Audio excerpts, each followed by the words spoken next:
Mexico Youth Athletics. IPS provides residential and commercial security services in the Albuquerque metro area. For more info, please call 505-897-2420 or visit internationalprotectiveservice.com.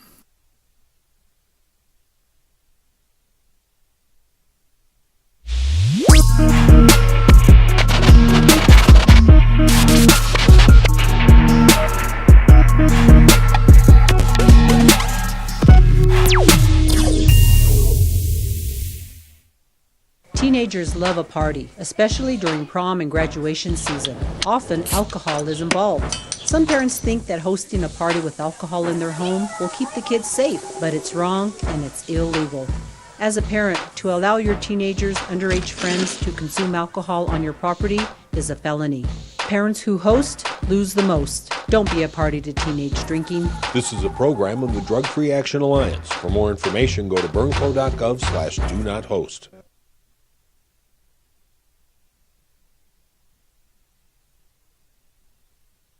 We would like to thank the following sponsors for making this broadcast possible.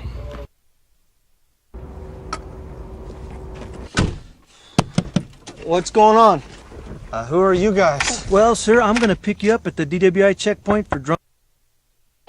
Well, basketball is my favorite sport. I like the way they dribble up and down the court. Just like I'm the king of the microphone. Those Dr. J and Moses Malone. You feel it. You can feel it. The NBA playoffs playing. Well, it's upon us. It wraps up tonight, and then it gets going tomorrow. And what a time it is going from March into April.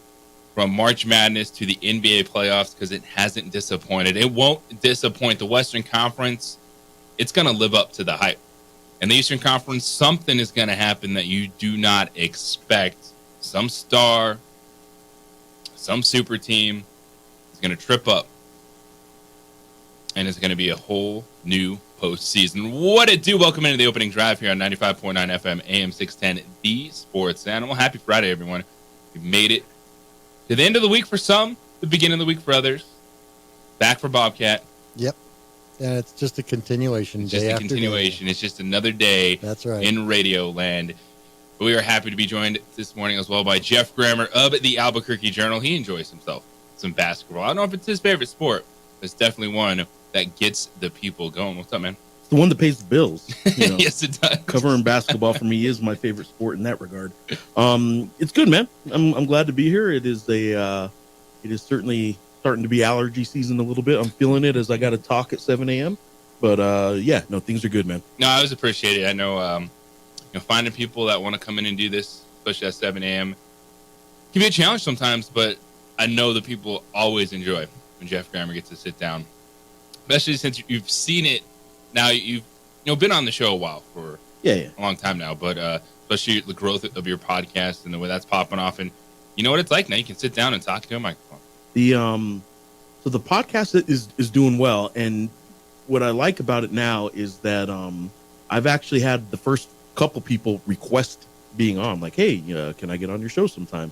And that's I don't know exactly if that means growth or what exactly that means, but it means people at least know about it. People, so they definitely do. They know about you. Jeff Grammer, Albuquerque Journal, with us this morning. We got a lot of hoops on deck. We're talking NBA playoffs. We're going to talk some little bit of basketball. Of course, Kenny Thomas, Lobo legend, NBA forward, scheduled to be with us at 9 o'clock for Kicking It with KT. Because we're going to get his thoughts on the postseason and his Kings play tonight. His Kings started a whole new storyline this week with the end of an era talk for the Golden State Warriors. And this is sport. You never know what's going to happen, because all of a sudden the Sacramento Kings are in a good position because they're going to New Orleans to play a Pelicans team that doesn't have Zion Williams. And that changes everything for the Pelicans. I like the Kings in this game. I think they get it done. They carry that momentum off the way they played over the Golden State Warriors. And then the same thing. All of a sudden, this week we're looking at the East, and we're like, it's Miami and Philadelphia for sure. Even whoever loses that game is going to go beat Chicago or Atlanta. They don't have a chance.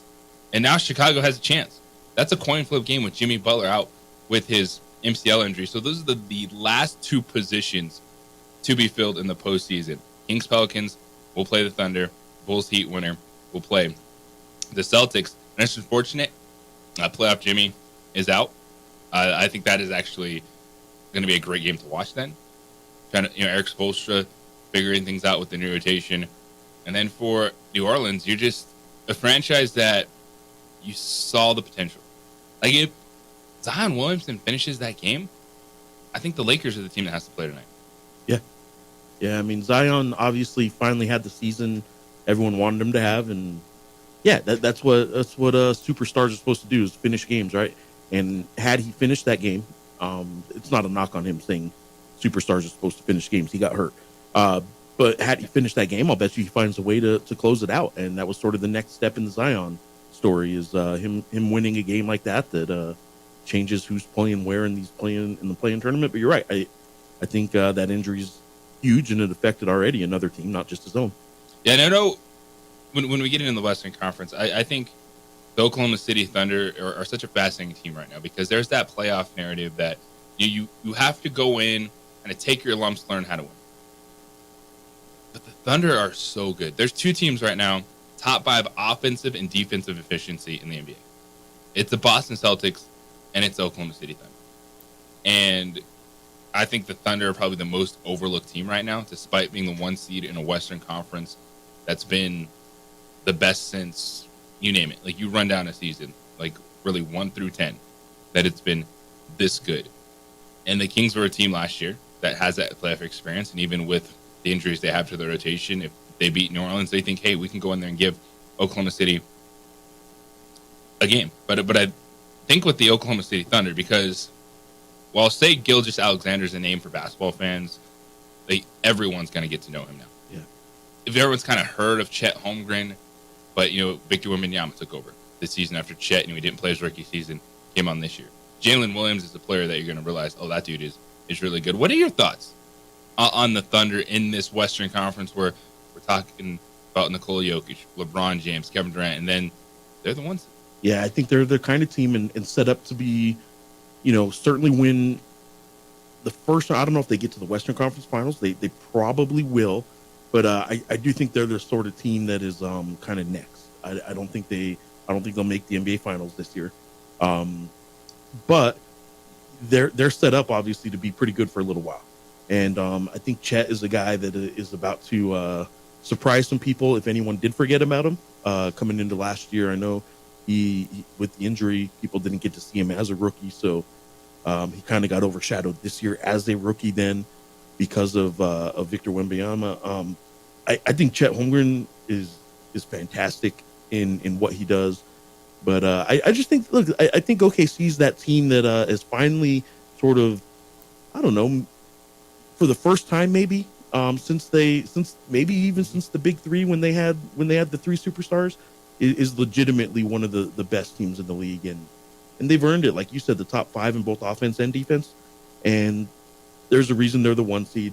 I don't think they get to the finals, but I think this is the year that they sort of learn, then what it takes to get to that next step.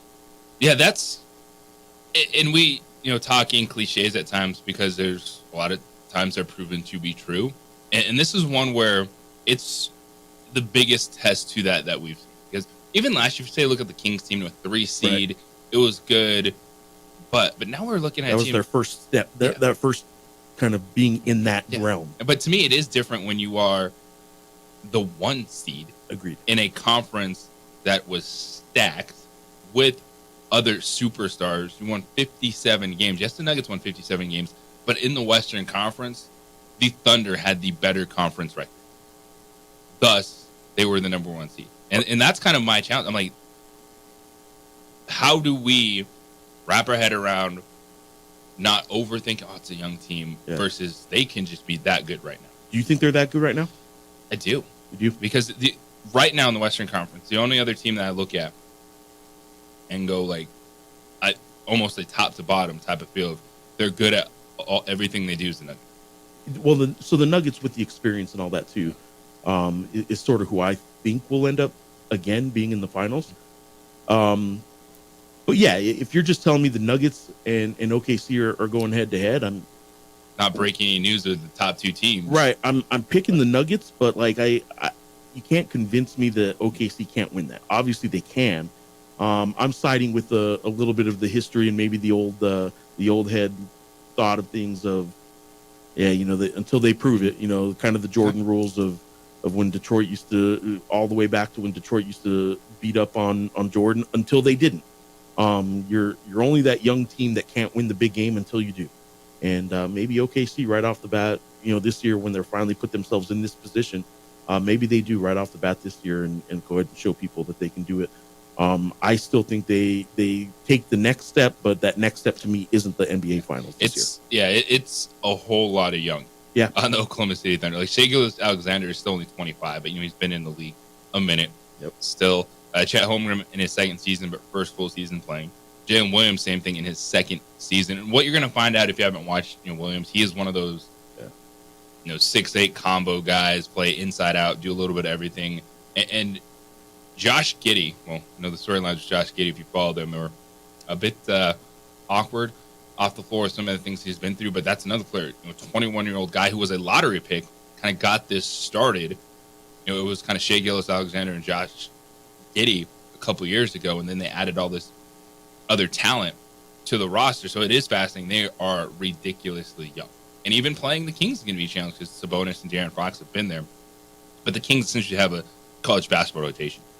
They're playing 5 dudes all the minutes they can right now with their injuries. Even the guy that stepped up the other night is the guy that wasn't even in that rotation until recently. So, and it could even be the Pelicans. Yeah, that's only a 1.5 point spread tonight with the Kings favored at New Orleans. I was going to throw out too, just since I always end up doing this with my beat, but OKC has a Lobo connection too. Mm-hmm. Good friends. Their head coach is good friends with Richard Pitino. So there you go. There's a somewhat of a local connection if you need it. Yeah, there was a good clip from one of the press conferences this week where the Oklahoma City Thunder head coach had Dagan on.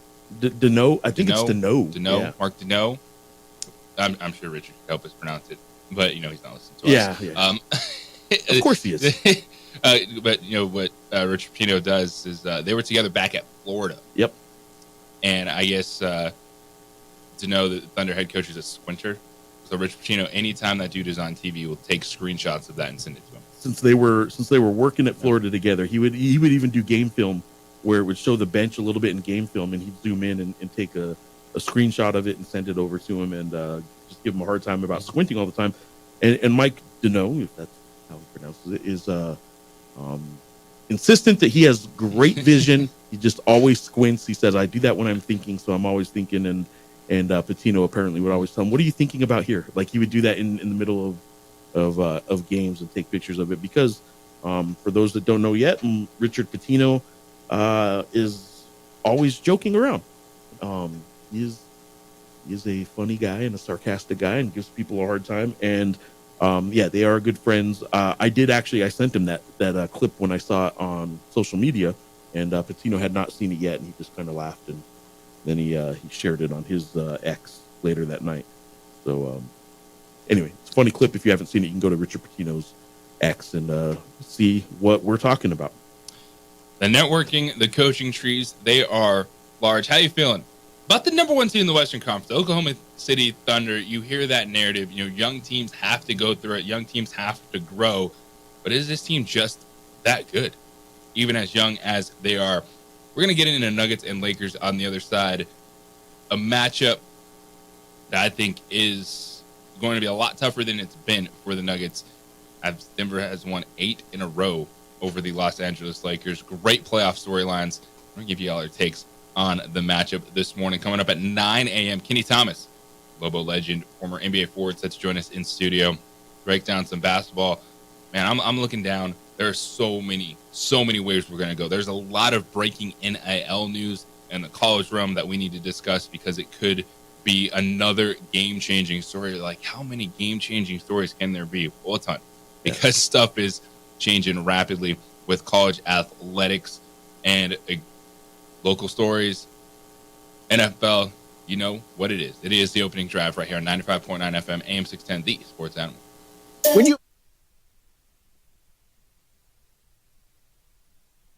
We would like to thank the following sponsors for making this broadcast possible. Albuquerque's leader in sports is ProView. From pros to prep, all your favorite action.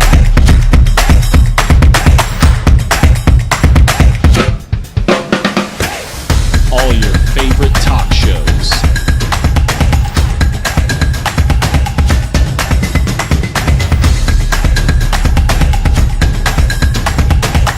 Find it on ProView Networks.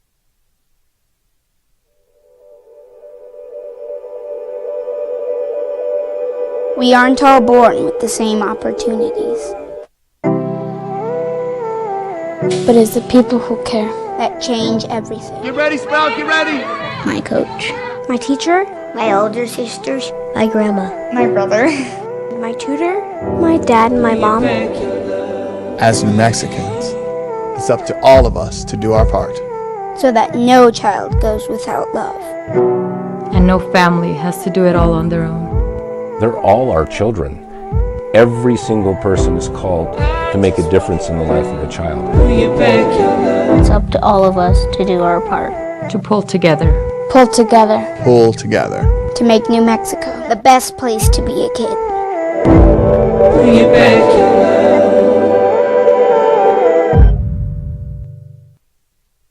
We would like to thank the following sponsors for making this broadcast possible.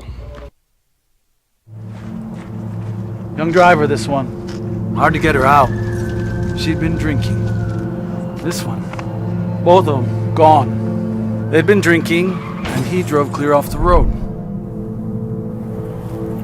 This was my family. Drunk driver hit us. And my wife and our daughter, they didn't make it.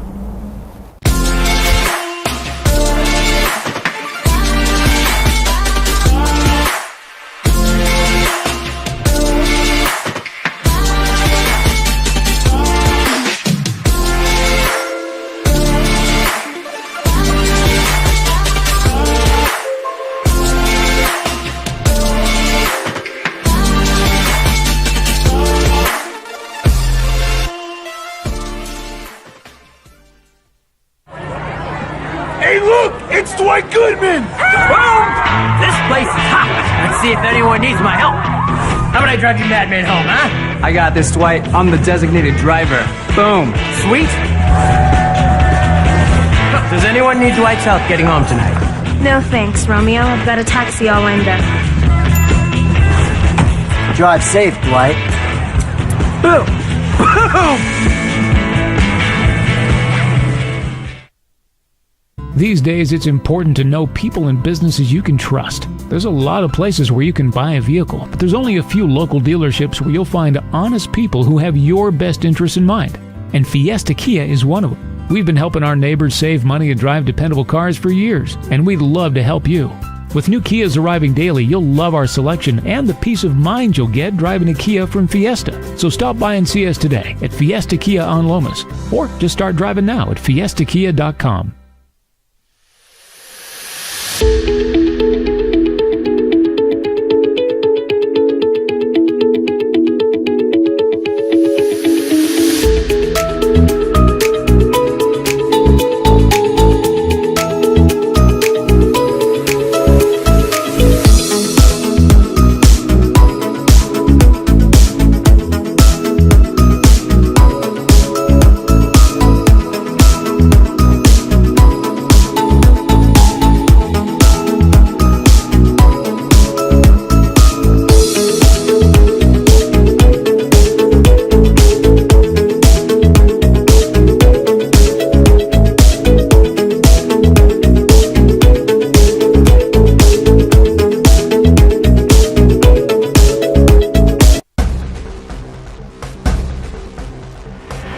Burglary takes place in the United States approximately every 15 seconds.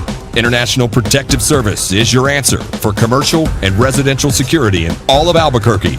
IPS will work with your monitoring company for fast, reliable response times. You can rest easy knowing you, your family, or your company is watched over by International Protective Service.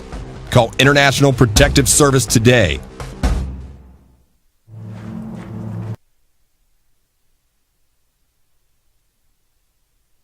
Lakers. Is it different this time? I think it is. So if I gave you over under 5.5 games, Lakers Nuggets, which direction are you going? It's got to be over because I do think there'll be some entertainment. I almost, while I say over, I don't think there's any chance the Lakers win the series. No chance. I mean, if I think they're going to go 6 games, I guess I shouldn't say no chance, right? I mean, the odds are if you can pick up a couple. At some games, point in time, it might be 2-2. Yeah, if you can pick up 2 games, I can't say there's no chance they can't get to 4 because there's always at least one game that you can't predict at all that just kind of goes one way or the other. And then if they are good enough to win 2 games, you're in the realm of 3. Yeah, okay, they have a chance, but yeah, I'd say while I think it goes 6 games, I'd give them a pretty slim chance of winning that series. I'm going over, and this is one of those where I try to take a little bit of a step back because when everyone is talking like it can't happen, then you say, all right, what could we be missing? Because the Denver Nuggets, they're on a roll versus Los Angeles Lakers. They've won 8 games in a row, which included a 4-game sweep in the Western Conference Finals last season. But if it's a year older for LeBron James, the Nuggets, they're running it back. You got their starting 5, it's legit. Bench, though, a little bit younger. What could be the difference in that series? Lakers, Nuggets, what it do? It's opening drive here on 95.9 FM, AM 610, the Sports Animal. JJ Buck, joined by Jeff Grammer of the Albuquerque Journal this morning. I was going to say real quick, there's 2 players in all of basketball, and only 2 players that I focus on the entire time they're on the court. I watch NBA in a normal way that most people watch basketball, where they just kind of follow the ball for the most part. You might kind of look off the ball a little bit every now and then. There are 2 players that I still just watch that player and zone in on them the entire time, and it's LeBron James and it's Jokic. And those are the 2 players that no matter whether they have the ball or not, those are the 2 players in all of basketball, college or NBA, that I still find myself just following them, no matter if they have the ball or not. Well, LeBron James says he doesn't want to focus on the past when asked about the matchup and the way it's been against the Nuggets. He said, I think you're putting a little bit too much emphasis on it. This is our first round matchup. I mean, we're looking forward to the postseason, but I haven't been looking forward to the rematch. Game is played, how it's being played, and this is the matchup, so we're looking forward to the challenge. He's absolutely looking forward to it now. Absolutely. And yeah, when you say you're not, when LeBron says he's not, LeBron's a very calculated guy. I don't know if 8 games, 8 games is probably enough. I think 4 or 5 games in a row in the NBA probably doesn't mean as much. When you're getting into 8, it starts to mean something, right? They're just a better team. But when it comes to the Lakers, their regular season means so little to them. And frankly, I mean, even Denver, the NBA has become just get to the playoffs. I say become, it's been this way for a while. Just get to the playoffs, and then it doesn't matter, what position you're in. If you're good, you're going to advance and all that. So I just think the regular season matchups just mean so little to these guys for the most part now. You just got to do good enough to be not even in the top 8. You just have to be into the play-in realm. And I just think so, you can overlook a little bit, but when you're getting to 8 games, that's something. Denver's just a better team. And it's easy to look at the top. Can Anthony Davis be a factor? Anthony Davis is good enough to frustrate Nikola Jokic, but he really hasn't. And defensively, that's right where I'm looking. X factor though is D'Angelo Russell. Yeah. Look in the Western Conference Finals last year, Russell averaged 6.3 points per game, 32% shooting, 13% from 3. Lost his starting role in Game 4. You look at it this season, he's averaging 18, 6, and 3. That's a huge factor for the Lakers because if D'Angelo Russell is getting his offensively, then all of a sudden there's 4 quality options for the Lakers with Austin Reeves in that mix. I like what they did rotation-wise. Hachimura brought him back. Taurean Prince, just these veteran 3-and-D guys off the bench. That's the person I think can swing this series. Can Darvin Ham factor? Can he utilize all those role players in the best way? I do like your thought on an X factor being D'Angelo Russell. I think that's when you look at both rosters and you're kind of like, okay, who could not show up and it wouldn't be that big a deal? He's a guy like that. It probably would be what you don't expect him to be a superstar, I guess, because based on what he did last year in the playoffs, the stats you just read. But if he does do what he can do, yeah, that's something that I think really changes the Lakers quite a bit. I do think, though, that, I kind of joke because he did coach here, Albuquerque Thunderbird, former Albuquerque Thunderbird coach Darvin Ham. Like, I want to see, like, he's got a lot to prove, man. Like, I just, at this point, I think you got to. Wasn't that the way it always is when you're the guy riding with LeBron? Yeah, you are. I mean, Mike Brown had it twice. Mike Brown is a great coach, but couldn't quite please LeBron and figure out the best way to coach a team with LeBron, I guess. And it is a different challenge. It's a unique challenge. It's sometimes, people gave Phil Jackson a hard time for a long time. All the championships he won, but he also did it with the best player in the league. And then he did it with Shaq and Kobe, and he did it with Scottie and Michael. Yeah, but sometimes it's hard to figure out how to best use those superstars. And right now, that's kind of the LeBron coaching legacy or story forever is going to be the coaches that knew how to use all the pieces around LeBron are the ones that got championships with him, and the ones that didn't know how to use all the pieces around that superstar are the coaches that keep getting fired around LeBron. And for me, I'm looking at the Nuggets, and this is a dude that's on a max contract, but is not viewed that way by the rest of the league. The Nuggets are going to need Michael Porter Jr. To be, for at least, I think, even 2 games, the second best player on the floor for the Denver Nuggets. And Nikola Jokic is going to do his thing. Jamal Murray, playoff Murray is real. And just like anything, playoff Jimmy, whatever you want to throw out there, the dude can go for 50 in the postseason. But the final 2 weeks of the season, Jamal Murray had to sit down and miss basketball games. He's got some leg issues. He's not 100%. And so I know the assumption is it's the Nuggets, they're cruising, they got the MVP, which they do. But if Michael Porter Jr. can't be the second best player for the Denver Nuggets for at least 2 games, that's how the Lakers can take this series. I mean, I know somebody who thinks he can do it and is going to put a lot of money on all the all the Porter prop bets that they can. Can he still bet? Right? Why can't he now? He's not in the NBA. Maybe not with FanDuel. Maybe FanDuel has banned him, but if he's not in the NBA now, who's stopping him from betting? Deontay Porter is that man we're talking about, who is Michael Porter Jr.'s brother and just got banned from the NBA for life. Lifetime ban for gambling. But yeah, I mean, if you should tell the man, just flip a coin. Right. Flip a coin. Be able to be good enough to beat me, that's for sure.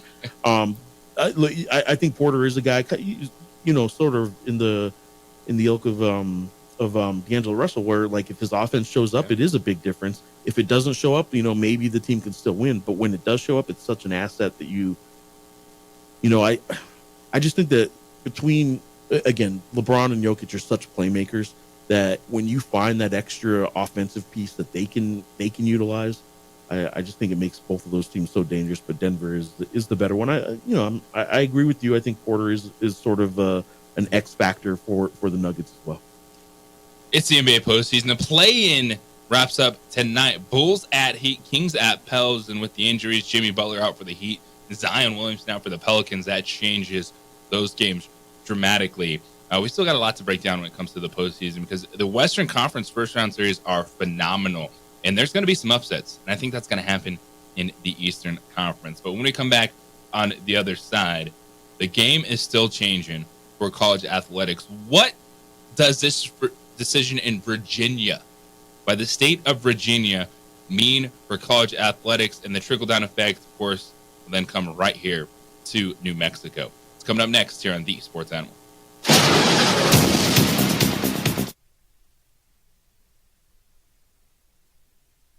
Young driver, this one. Hard to get her out. She'd been drinking. This one. Both of them gone. They'd been drinking, and he drove clear off the road. This was my family. Drunk driver hit us. And my wife and our daughter, they didn't make it. We would like to thank the following sponsors for making this broadcast possible.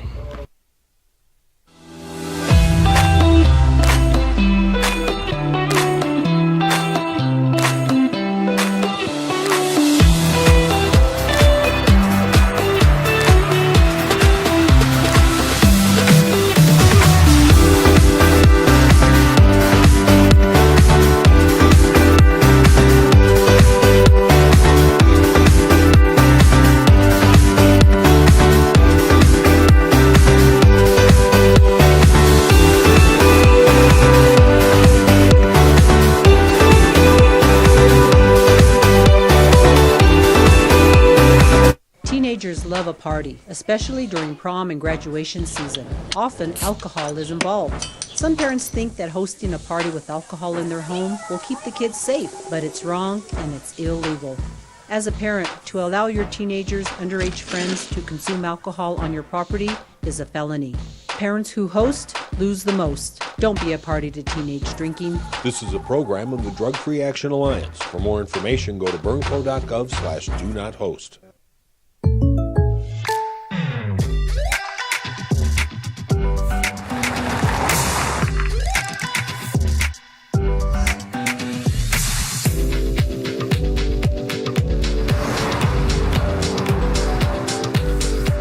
For your surprisingly great rates, contact your local State Farm agent today.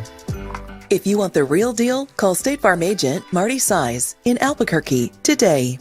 Like a good neighbor, State Farm is there.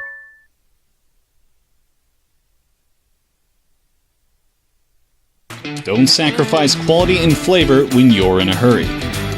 Golden Pride offers ribs, fried chicken, red and green chili breakfast burritos, and Frontier sweet rolls. 4 great locations, or visit us online at goldenprideabq.com. Golden Pride Barbecue Chicken and Ribs are proud supporters of ProView Sports. Hi, I'm Steve Stucker here for Dr. Robert Melendez and the Juliet Eye Institute. You may remember me like this, but no more. The glasses are gone. I tossed them months ago because of a brand new procedure from Dr. Melendez known as RLE, Refractive Lens Exchange. The latest technology, the best eyesight I've ever had in my life, and you can check it out by clicking on the link in the description right here. He was in with us this week, just wrapped up 4 years playing linebacker at the University of New Mexico. So he was sharing his story of what it was like being in college athletics as all this stuff was coming out, the transfer portal, which essentially now is unlimited transfers, no sitting out, name, image, and likeness. So we got some really good inside information from a student athlete this week. So shout out to Cy Riley, who was joining us. And the story is still evolving. And there's some big news in Virginia, which is going to matter to you, college fan right here in the state of New Mexico. It's the opening drive here on 95.9 FM, AM 610, the sports animal. JJ Buck, Jeff Grammer of the Albuquerque Journal, Bobcat, long, hanging in there, grinding, doing his job. Appreciate you waking up again this morning, hanging out with us. Thank you. Sure, anytime. Running the board, pressing the buttons. So what this is the NCAA is dead, man. The Western forces are at their gate, and they're about to get in another decision when it comes to NIL. Schools in Virginia, and of course you immediately start thinking about UVA and Virginia Tech. They will be able to directly pay athletes via name, image, and likeness, aka pay for play, thanks to a state law that was signed yesterday morning. The new law will take effect July 1st, and it is the first in any state to make it illegal for the NCAA to punish a school for compensating athletes for their NIL rights. So what this means is a school directly involved in name, image, and likeness, which means pay to play at our school. Not a collective. It is the school directly being involved in that. Now, current NCAA rules prohibit schools from doing just that.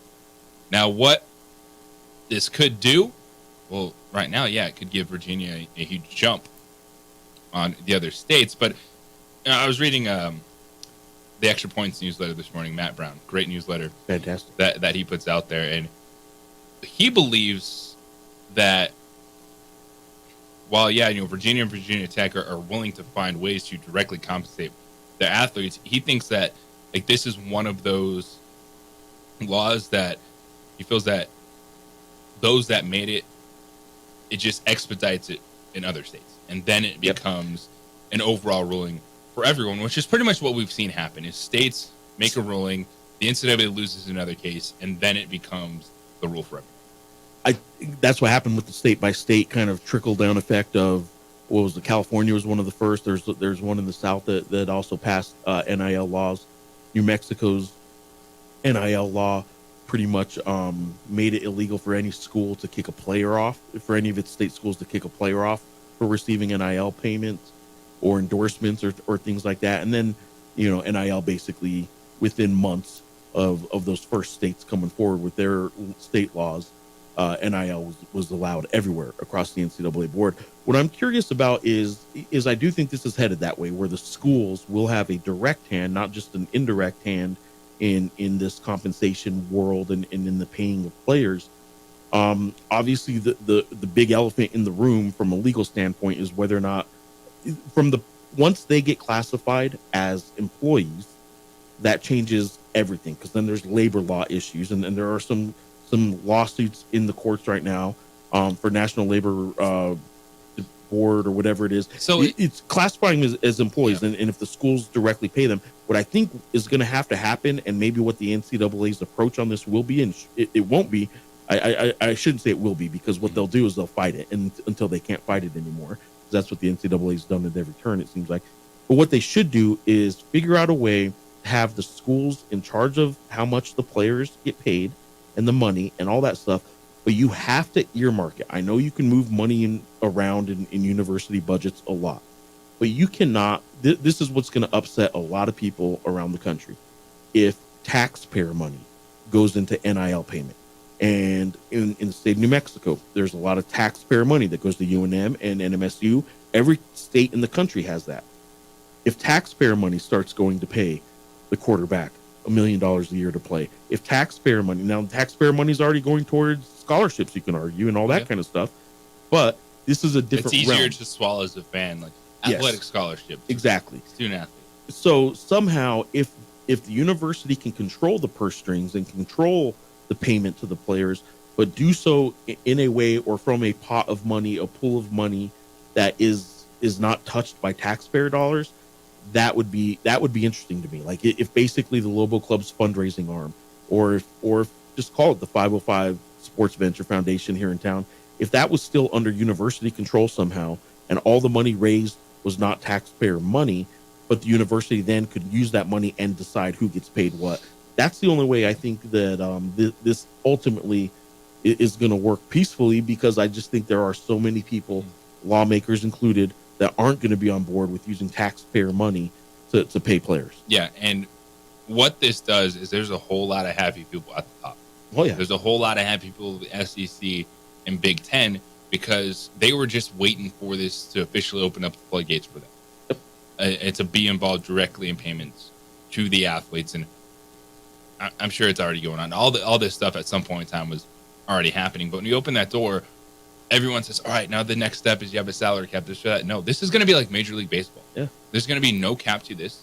If you have the money, you're going to get it done, just like it was before with the collective, but it's going to be that much easier for those schools. Because now think, like really with it coming from the schools, they can chip in. Yep. And there's a reason that John Calipari would go to Arkansas.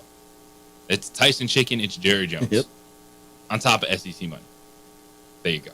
I think too that you use the word salary cap. Everybody says that makes the most sense. Let's do that.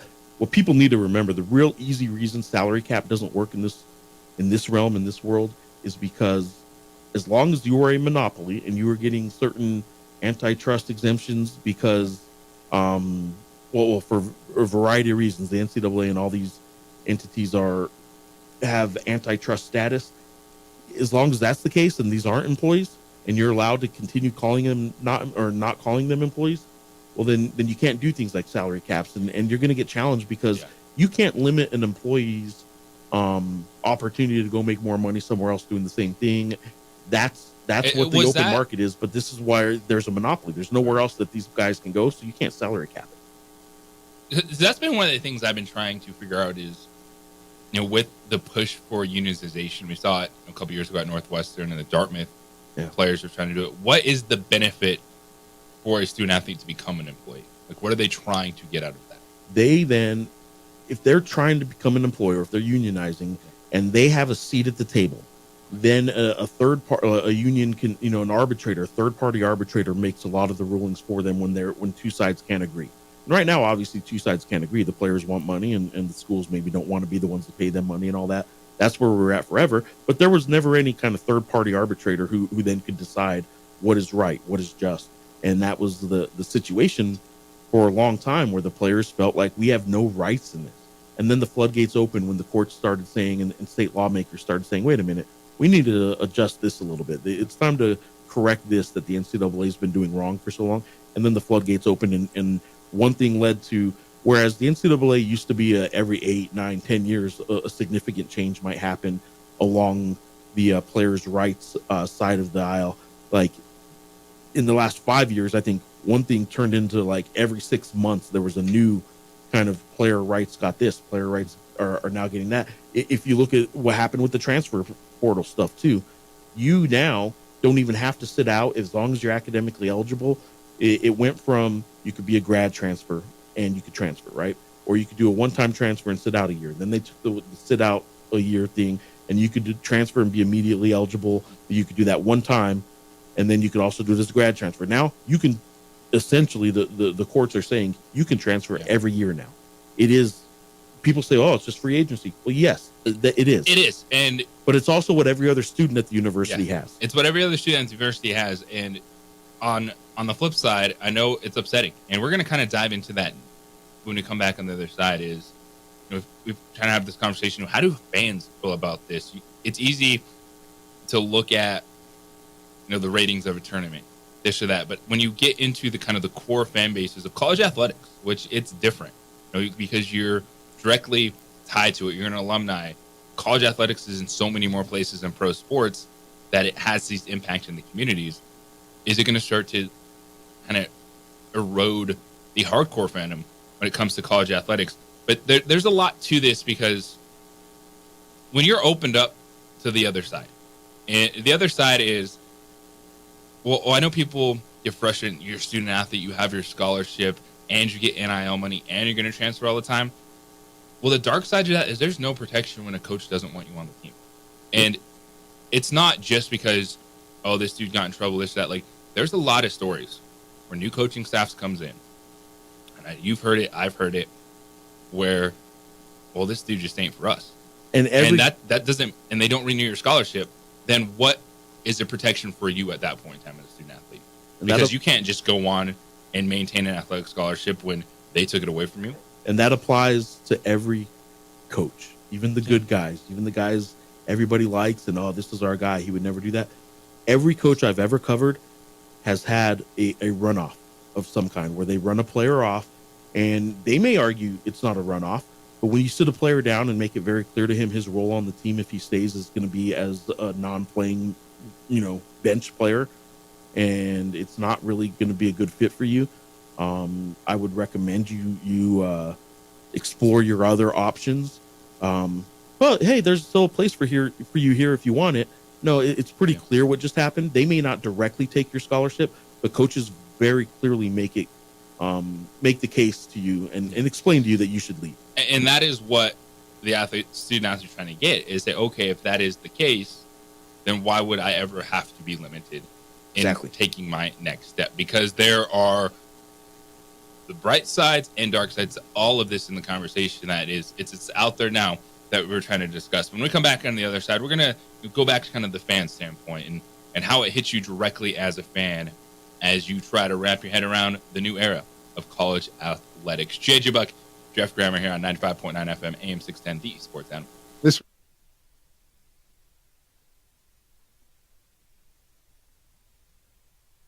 We would like to thank the following sponsors for making this broadcast possible. Teenagers love a party, especially during prom and graduation season. Often, alcohol is involved. Some parents think that hosting a party with alcohol in their home will keep the kids safe, but it's wrong and it's illegal.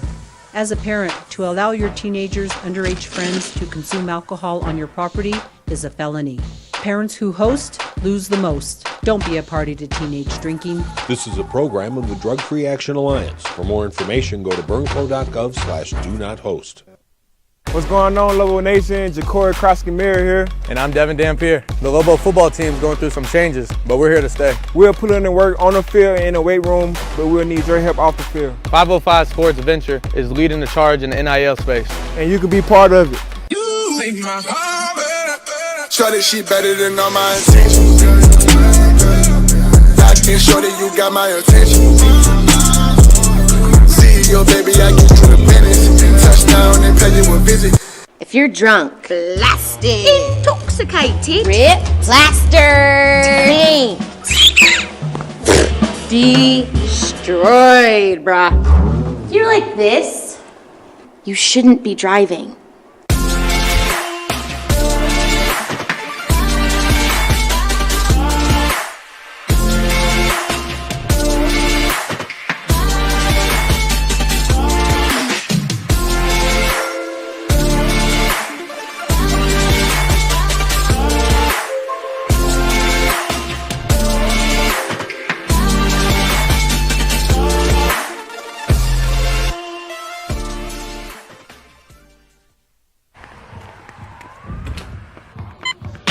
These are more than just the sounds of a safe place to go after school.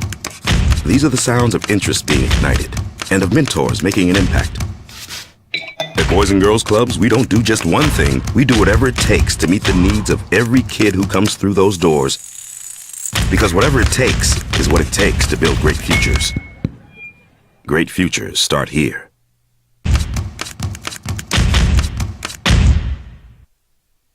We would like to thank the following sponsors for making this broadcast possible.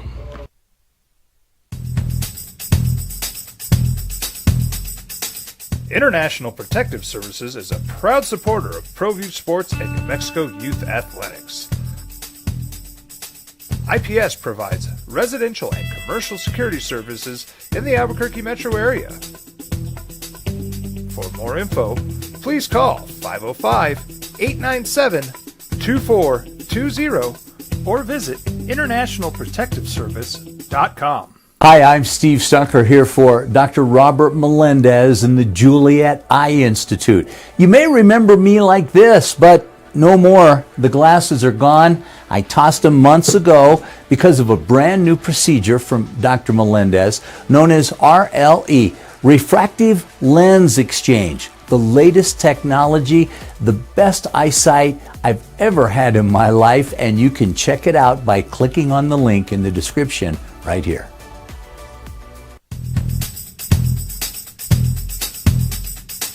International Protective Services is a proud supporter of ProView Sports and New Mexico Youth Athletics. IPS provides residential and commercial security services in the Albuquerque metro area. For more info, please call 505-897-2420 or visit internationalprotectiveservice.com. If you're drunk, blasted, intoxicated, rip, plastered, destroyed, bruh. If you're like this, you shouldn't be driving. Albuquerque's leader in sports is ProView. From pros to prep, all your favorite action.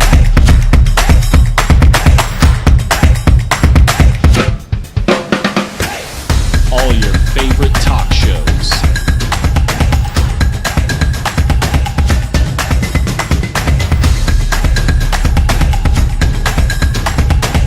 Find it on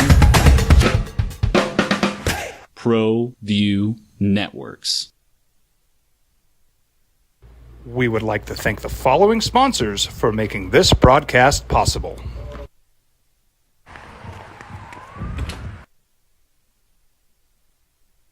Animal. So how you feeling? We hear from you all the time. Lobo fan, Aggie fan, college fan. 505-246-0610, Sports Animal Hotline and text line. I'm sure you've been sending Jeff your emails this week. If you haven't noticed, not reading them. But he's back on Monday. His email inbox is going to be stacked with all the emails you guys are sending him this week. If you'd like to hit us up, JJ at sportsanimalabq.com. You are already following Jeff Grammer on Twitter, or the X. Because I know you are. He's probably you're the number one media member when it comes to X in Albuquerque, and I think the state of New Mexico. You have to be. It might be true. I'm trying to think. I mean, it could be true. Most I don't know what popular that gets me. It gets you a a lot of times where you don't want to read your mentions, probably. You're just like, I don't want to read And that. unfortunately, I read too many of them. That and $5 at Starbucks will get you a cup of coffee. That's right. Small cup of coffee. Not even a venti. Jeff Grammer, you can follow him at Jeff Grammer. If you know it's a bunch of G's by now, you can hit me up. It's _GIJ Buck on the X. So the times, they are changing. And from a fan standpoint, it's easy to just sit there and say, deal with it. But when you've done something for so long, it's going to take a little while to wrap your head around it. And that's athletes making money. And where's that money coming from? Or that is the transfer portal. And yeah, it can be difficult. It can be shocking at times. But I think it's just a process. And the way I look at it is whether it's a year, 3 years, 4 years. If a student athlete, regardless if it's because of $60,000, $10,000, if they choose to wear the jersey of a school you root for, go all in on that team, on that student athlete for a year. Now, it always comes down to, does winning solve everything? It usually does. I think even with look at Lobo men's basketball this season, the last 2 years. But from a fan standpoint, I'm Jeff. I know you hear it all the time, especially on the X platform. We get conversation a lot. Do you see this more as kind of just fans in the moment reacting to, oh man, they're getting money and they're transferring, oh my gosh, versus an actual loss of fans supporting a team? I don't know what fans have I guess left the table. Every fan that was at the table is still at the table. They might be complaining about it more and saying it isn't like the old days. But guess what? 10 years ago, there were still fans saying it isn't like the old days. 20 years ago, there were still fans saying that. To me, college athletics isn't going anywhere. And to me, I think college athletics is going to survive all this.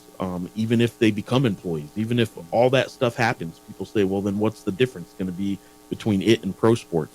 Well, what it is now, it's still going to be tied to you still have to go to school. There still will be eligibility tied to your academics. None of that's going away. Yeah. You still have to take so many hours, all that stuff.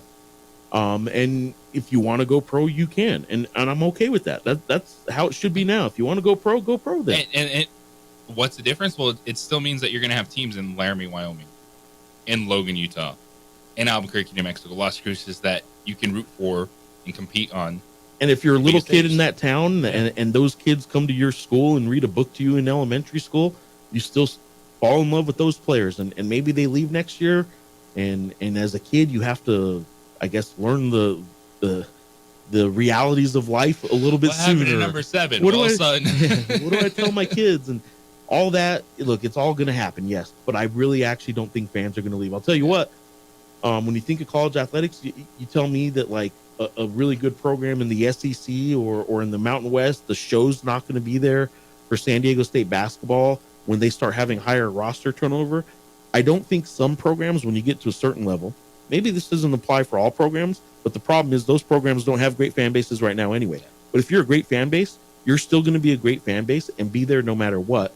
And I just don't see it changing as much as everybody is crying it's going to change. I do think that is just more of my feelings are hurt versus actually going to the game. Yeah. Like if your team's good, you're still going to be going to those games. Yeah. You might be vocal about what it is. And it's something that on college basketball Twitter, it took off a little bit this week. I saw some of the back and forth, like Seth Davis, Kevin Sweeney, they're kind of going back and forth on Davis is like, the ratings are fantastic. And then you have in the we as college basketball people like, yeah, but what about the hardcores? And it's like, I think it's more feelings versus anything that's actually going to happen in terms of big numbers of people not supporting their college. Look at the 2 Division I basketball programs in the state of New Mexico. One is going through the initial stages of a rebuild, and their attendance wasn't very good. One is in year 3 of a rebuild, and attendance is as good as it's been in a decade, and they got back to the NCAA tournament. Guess what? That's how every program is. If you go through a rebuild, sometimes there's a little bit of a downswing, but none of that has to do with NIL. like fans are still showing up, even though NIL and the transfer market, the Mountain West in particular, but UNM and San Diego State led the way on the transfer portal world. They were guys that were getting the Danny Grangers and stuff, the Malachi Flynn's and Xavier Thames at San Diego State. These were programs that were getting transfers 15, 20 years ago, and Reuben Douglases of the world, like J.R. Giddens. Reuben Buckets. Right. And they've been getting transfers forever. It'd be silly now that there's more transfers going on to sort of bemoan it and say I'm not even going to be a Lobo fan anymore because of the way modern college athletics is. It's just it isn't comfortable. The coaches and the administrators aren't the bad guys in all this, but it is fair to point out that the coaches and administrators and NCAA and all that stuff put this off a long time, and probably it's a little bit messy now because of how long they put it off. Yeah, because the NCAA was so reluctant to change. Yeah, that they built this dam, and you got one crack in that dam, and they're going to figure it out. They're going to figure it out. It'll be fine. College athletics isn't going anywhere. ADs like Eddie Nunez are having to figure it out. They're not going anywhere. They'll still be around. And you know what you're going to be around for? Next season, Lobo basketball. There's some news on one of their MTEs for the Lobo basketball men's schedule. Dive into that and so much more. It's the opening drive here on 95.9 FM, AM 610, the Sports Animal. Learn life-saving CPR skills at the Pit.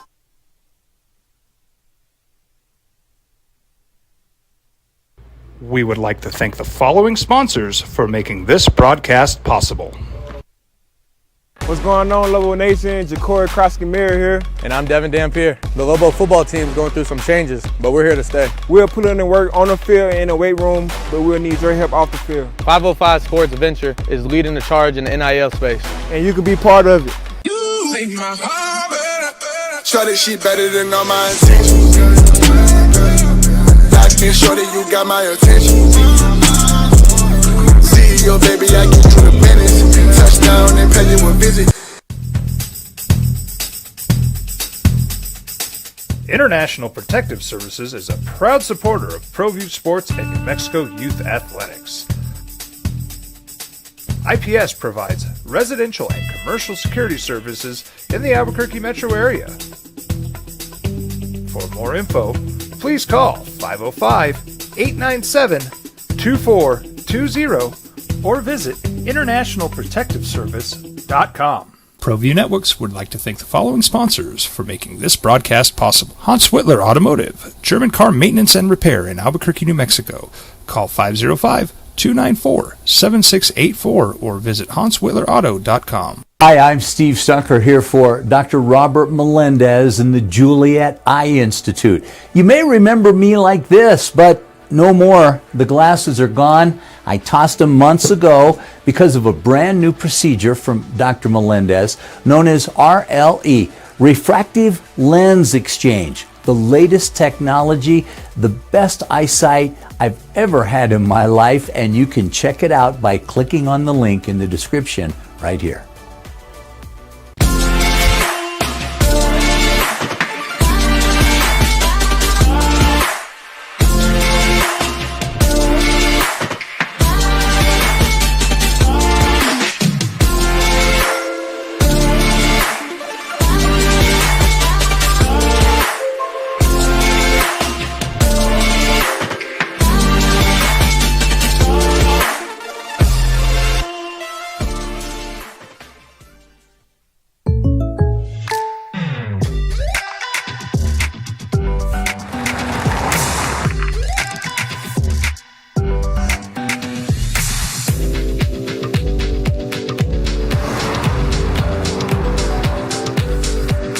Your surprisingly great rates? Contact your local State Farm agent today. If you want the real deal, call State Farm agent Marty Size in Albuquerque today. Like a good neighbor, State Farm is there.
I drive you madman home, huh? I got this, Dwight. I'm the...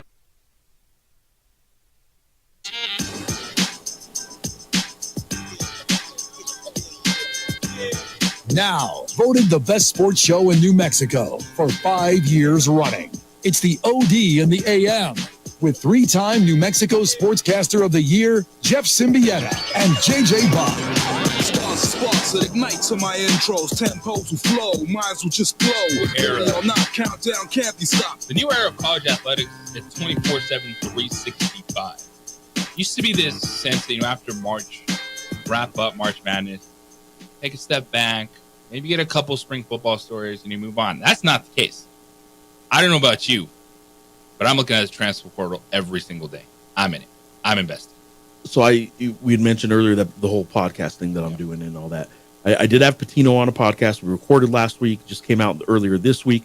But one question I asked him, April used to be the catch your breath kind of month for college basketball. The national championship game is the first week of April, and the Final Four, obviously.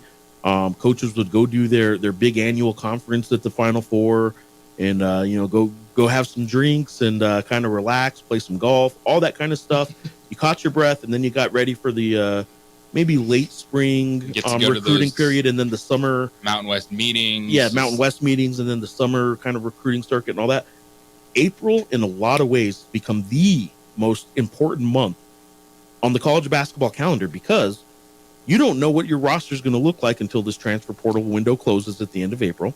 You don't know, you better go find somebody to replace the holes that you have now, because who's going to be left come May. So in a lot of ways, I mean, the coaching changes in the transfer portal world, in a lot of ways, April has now become the busiest and most important, in a lot of ways, month of the college basketball season. Thousands of players, men, women, in the transfer portal. I think it's over 1,700 for basketball right now.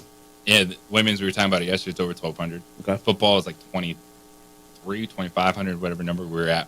And it's the name of the game. And part of that, too, is then trying to figure out, how do you schedule based on the uncertainty of what your team is going to be like? That used to be a big thing, especially for college basketball programs, is you could go, well, I think we're going to be this good. Let's have a strong non-conference schedule. Yep. Well, it might be a transition year. Let's start slow and then ramp up. You can't do that anymore. Like, you have to go play big games, regardless of what you think your roster is going to be. Absolutely. And I think there's certain programs that maybe they're usually in the bottom of a conference that's can schedule a certain way. But I'll throw it out there.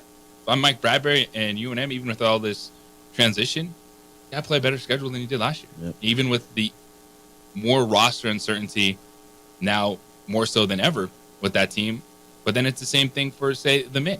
And Rich Pitino out there looking for non-conference games. JJ Buck, Jeff Grammer, Albuquerque Journal with you this morning.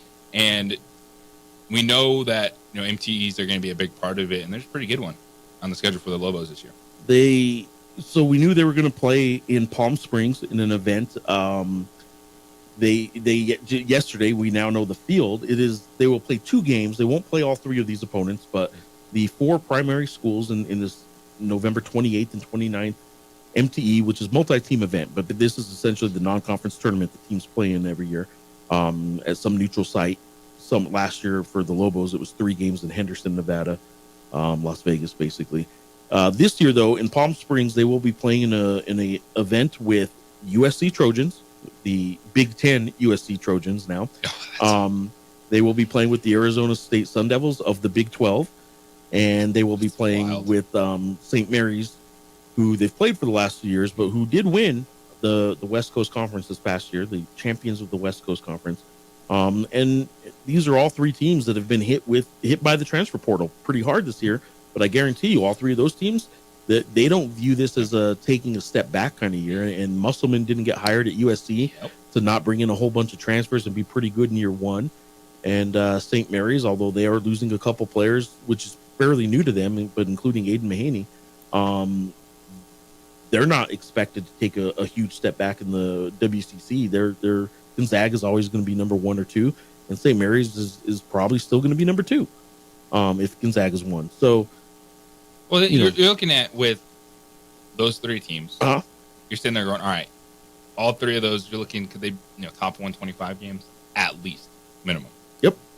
For even with USC, Arizona State, St. Mary's in there. So whatever combination you get in the MT there, we know St. John's is going to be on the schedule in Madison Square Garden. So that's three essentially top 100 games right there. Yep. On your non-conference schedule. One of those being a true road game, which is nice. Remember, instead of 13 non-conference games, you're only doing 11 this year if you're the Lobos, because the Mountain West is shifting to a 20-game conference schedule. What you hope for there if you're the Lobos is that the rest of the league is decent, maybe not as good as last year. You would love for it to be as good as last year. But if it's close to as good as last year and all the conference games don't hurt you that much, that's the hope. Got to keep your numbers up. But if you're dropping to 11 non-conference games, I think there's a good chance that NMSU and UNM will revisit the playing twice a year thing. I think there's as good a chance as ever that it's going to drop to one. The coaches, again, are coaches that only want to play once at both schools. This isn't a one school versus another school. Are you kind okay of with thing. that? Like it was something for like so long. I was like, it's two. It works. It's different work. here. It's the best budget game for both But- teams. It's the best for the gate and all that. I've adjusted to the point now where I'm good with it being once a year. It's kind of a weird place to be in terms of expecting the coaches to field competitive teams and you got to do it this way, you got to do it that way, or you got to win, but you got to do it the way we tell you to, which is like play your rival twice this year. Have a whole bunch of New Mexico kids. Go do this, go do that. Play 18 home games. Like there's a lot of sort of weird sort of requirements of the two teams in New Mexico sometimes for a variety of reasons. And then fans expect them to succeed. Truth is, like, this is probably something that has run its course if both programs want their coaches to sort of I guess maximize their off season. It doesn't hurt to play the teams twice, right? It just doesn't. Traditionally, historically, this past year maybe it did a little bit because NMSU was so down.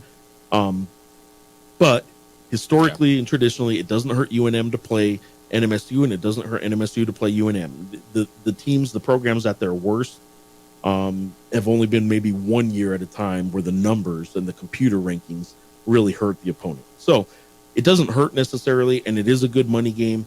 But man, you need some scheduling flexibility. You just need it. Yeah, losing those two games, and a lot of it is because you don't have those kind of nights where you can take a step back right now. And I know San Diego State's usually the vocal one in this, and you get it like this Mountain West doing us dirty. Why would they do that? Yep. Well, now you can't play Point Loma and the dentist school of San Diego. Exactly. But that also means that that's not just a free win on your schedule and a night where you can take a step back. Like you're going to have to fill it with something more meaningful. It is worth pointing out that as critical as everyone was, rightfully so in a lot of ways, of UNM's non-conference schedule and strength of schedule last year, they were one of only, I think, 3 teams in the Mountain West last year that didn't play 2 non-Division ones. And San Diego State, who had a great strength of schedule, did play 2 non-Division one opponents. And guess what? Those 2 games just didn't count. That's how bad they were. Like they just didn't count. But UNM didn't do that. You're running out of spots in the non-conference now when you have to have so many home games to make budget. You are running out of spots if you have to play NMSU twice a year. UNM already has their MTE's going to occupy 3 games because they have to host, as part of this MTE, they do have to host Grambling. And they have the 2 games in November where they're playing in Palm Springs. So the St. John's game, you're up to 4. That leaves you at 7. If you play New Mexico State twice, you're down to 5 games left to schedule. Well, okay. All those have to be home games then to make your budget, basically. So if you alternate with NMSU at least, and 1 year it's a home game, 1 year it's a road game. And frankly, the way they should alternate that is alternate it with the football game. 1 year, if your athletic department gets the home gate of a football game, at least offset that a little bit by that's the year you play on the road in the basketball rivalry, right? If you're getting 20,000 fans in a football stadium or more, it's not exactly the same as getting 15,000 fans in the pit, but that's the way you alternate. That's a really good point. Yeah. All right, how do those conversations start? Because especially for men's basketball, like, well, we should get it first. You should get it first. Well, that is a good way to put it out there. Yeah. Well, hey, all right, well, alternate it with the football game. These are the positive gates that we're going to get, and you can switch it for the department. So the Lobos, you know what they're going to do? They're going to see at least 2 of USC, St. Mary's, Arizona State, Palm Springs, November 28th to 29th. I would throw this out there too. I think he's talked about it for a long time. I think there is a very good chance though that the Lobos do get a home and home started this year. It might be a road game this year, but I do think they get a home and home started this year with a pretty good program. If not a Power 5 or Power 6 conference, it would be a St. Mary's level kind of maybe next tier, but a really good program in the next tier that I think from computer ranking standpoint would be a good one. And I guess that's what makes it difficult too, because it's easy for me to sit back and say, like, go take that one off road game, and they have. They played in St. Mary's the last 2 years. It went they did Colorado in Patino's first year. Yep. Like, I like games like that. I'd be doing the same thing. I'd just be looking at everyone. Well, who knows? I would say Big 12, but that's all over the place now. But then you say, but there's also that minimum number you have to hit at home, which makes that a bit of a challenge. And that's what's been really difficult is if you get a certain number of fans at every game, like the Lobos have last year or this past season, and maybe even the previous year, maybe you can back off of that 18 home game requirement. Right now, to get to 18 home games in a 31 game season, the Lobos, because they're moving up to a 20 game conference season, you're going to get 10 of them in league play. That means in your 11 game non-conference plus 2 exhibition games, you can still call it 13 games. You have to get out of those. If you have 10 in conference play, you're going to have 8 home games out of 11 or 13, depending on how you want to look at it. And that's then cutting into whether or not you can play one of those closed door scrimmages, or if you have to play 2 exhibition games to count those as home gates. It gets pretty hard. It gets pretty hard. So I think the St. John's game is a game that'll pay for itself because it is a bye game. It's not a home and home. So the money they get from St. John's to go to Madison Square Garden and play will pay for that travel and pay for that trip. It's also a game that they can count as a big donor opportunity because a whole lot of boosters are going to fly out to New York. A whole lot of boosters that do live in the Northeast are going to go to that game. So that's a game that I think in New York you'll see the Lobo Club having a nice dinner the night before the game and a nice gathering before the game, and they're going to collect a lot of money at a game like that too. So those are all kind of behind the curtains things that happen with some of these road games that they play. And that's why sometimes the road games are important is you do hit some donors that you don't normally hit. And that's why going to Madison Square Garden, not just for the national media attention, you're going to hit some donors that you haven't seen in a while back in the New York area that'll probably cut you a check. Imagine the collective might throw quite a party. I would think so. 505 Sports Venture for UNM. 505-246-0610. That's the Sports Animal hotline and text line. What do you think of the Lobo schedule and scheduling for college athletics? And if Lobo basketball, you saw the women do it. I know it doesn't hit the same for a lot of y'all. They only played New Mexico State once last year. They moved to that schedule. What would you think about the Lobo men doing that in the non-conference schedule only once per year? Lobos in MSU. He's Jeff Grammer, Albuquerque Journal. JJ Buck with you here on 95.9 FM, AM 610, the Sports Animal.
We would like to thank the following sponsors for making this broadcast possible.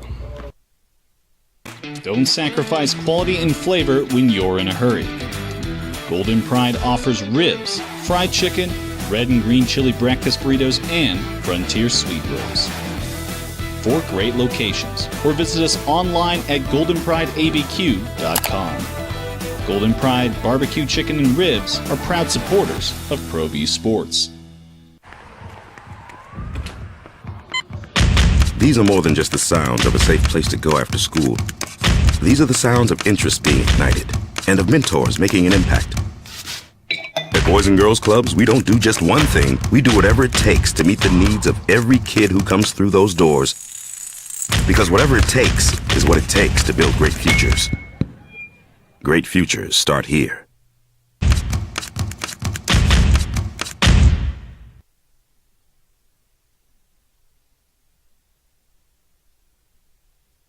We would like to thank the following sponsors for making this broadcast possible.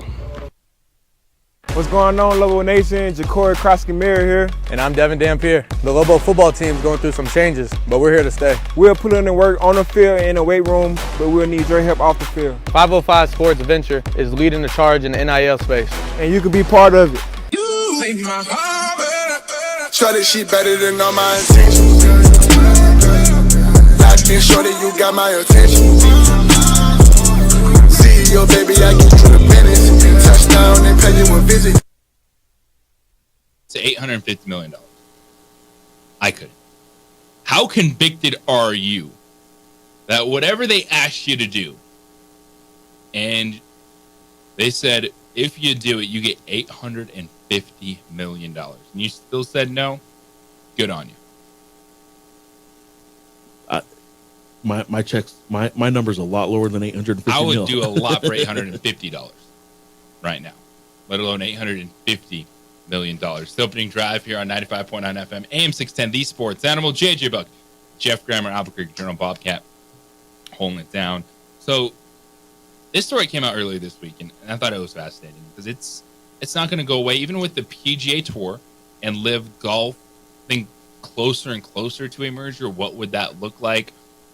The PGA Tour realizes you got to take the money. And they've been talking with the Saudis, and they're trying to get that bag, just like all the Live golfers did. And at the forefront of this, really the last 2 years, was Rory McIlroy. And he's speaking for the PGA Tour. He's like, don't take that money. Don't play that brand of golf. Well, he's slowed down on that because I think he and everyone else realizes that fractured golf is actually still not great for anyone, even if the Saudis are pumping money into it. Because Jon Rahm was pretty vocal. A dude that got the bag and won the Masters last season. And this past weekend at Augusta, he's like, yeah, I kind of miss PGA Tour vibe, all the eyes I get on the PGA Tour. Yeah, not the same when you're playing on the CW. Yep. 3 days on the weekend. Well, a report came out.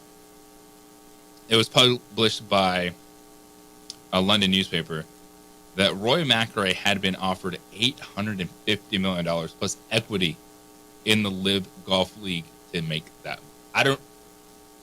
As you know, Jeff, and we were discussing this a little bit earlier, you can go out there and throw whatever figures you want around. Who's there to prove it? But $850 million is an insane amount of money. If even half that was put on the table, and we've seen the big number figures for Jon Rahm and stuff, like, how do you? It's a figure we're not going to really comprehend. Yeah. And so the big question is, not to relive what Live is, but the people backing Live have done some horrible things. Yep. How much are you willing to work for an employer that you don't always agree with, right? Well, we all are. We're all there to a certain point. It would be wonderful if we're all that young go-getter political campaigner knocking on the doors because we so believe in that candidate we're fighting for or something like that. No, we all have some probably disagreements with our employer, right? Well, do those disagreements rise to the level of you thinking, man, I don't think I want to work here anymore? Like, all those are things we deal with, all of us that are listening deal with that to some extent in our life. But this is life-changing money. This isn't just like I can go find another job for about the same amount of money. This is, are you willing to work for somebody and collect a paycheck from somebody that you really, really disagree with what they represent and what they've done. It kind of depends on A, how much you really disagree with what they've done, and B, what kind of position are you in to take the stand otherwise, right? Like Rory can still say, nope, I'm not going to bend my moral compass to that far. I'm not going to change what I believe in, and fall back on his just $100 million, a couple $100 million that he has in the bank. He can take that stand if he wants, or he can go not only change his current life, even though he's a $100 millionaire already. He can change the lives of his children and his family and all that kind of stuff. So, like, you're talking $850 million, right? I mean, it's mind-boggling. And so Roy was asked about it this week ahead of the RBC Heritage, which is underway right now, second round action today in South Carolina. Roy said, quote, "I've never been offered a number from LIV, and I've never contemplated going to LIV. Again, I think I've made it clear over the past years that I don't think it's something for me," which he has. Yes, he has made it clear. Unless this report is totally out of left field, which maybe it could be. Maybe it was totally made up.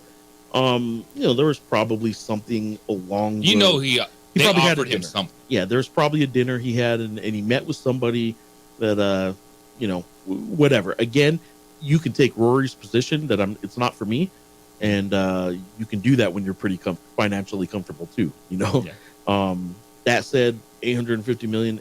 If we're talking really life-changing money, it would be hard for me, especially 10 years ago, I probably would have told you the same thing. Like, I would have done it anyway 15, 20 years ago when I was single and no kids. But now with kids, man, I probably would do it. I probably would do, how long do I have to do it for? Is it something I have to lock into for the rest of my life? Is it something, a 10-year deal? Yeah. And I would love to have financial security for my kids. That would be great. That stuff's important to me. Now, in Rory's case, again, we're not talking like he's going to be, collecting government assistance if he doesn't go. Yeah, he's not going to be on unemployment anytime soon. Yeah, but so your financial situation dictates a lot, and it also dictates sometimes how strong you can be in the face of moral dilemma. Well, there's one other thing. Can you look yourself in the mirror in the morning? I try not to. Yeah, but if you've taken a moral position on something, exactly, and then flip-flop on it, how can you look yourself in the mirror? That is a great question. That is the question. That was the early debate. That is the whole question on LIV. That's what this is about. Is how can you live with yourself? You can wipe away your tears with $100 bills. Right. Yeah. At what point does money overcome your morals? Exactly. I just thought it was fascinating that. I think what fascinated me about this story is I saw $850 million and I didn't think it was fake, or I didn't think it was crazy. Isn't that insane? I was like, oh yeah, the Saudis could offer that up to buy Roy McIlroy. Like, they're trying to buy the game. They bought tennis, right? Didn't the PIF do that already? So that's why, to me, I was like, I could actually believe that number. Yeah. That he would have to say no to $850 million. You know what $850 million does? Almost buys an NHL franchise. Yeah, not quite, but it gets you pretty close. Gets you pretty close. You can become an NHL owner. You'd need about double that to be an NFL owner these days. But the Arizona Coyotes, they're heading to Utah. Are you ready for the Utah Hockey Club? So $1.2 billion is what the Smith family, the Smith Entertainment Group, bought the Arizona Coyotes for. So they're going to Salt Lake City, and it just shows you how quickly these things can change. We're looking at the Las Vegas Athletics potential name change to be determined after 2 to 3 years in Sacramento, because they still got to build a baseball stadium in Las Vegas. Knocked down to Tropicana. I'm sure we all know. We went by there a few times this season in Las Vegas for basketball.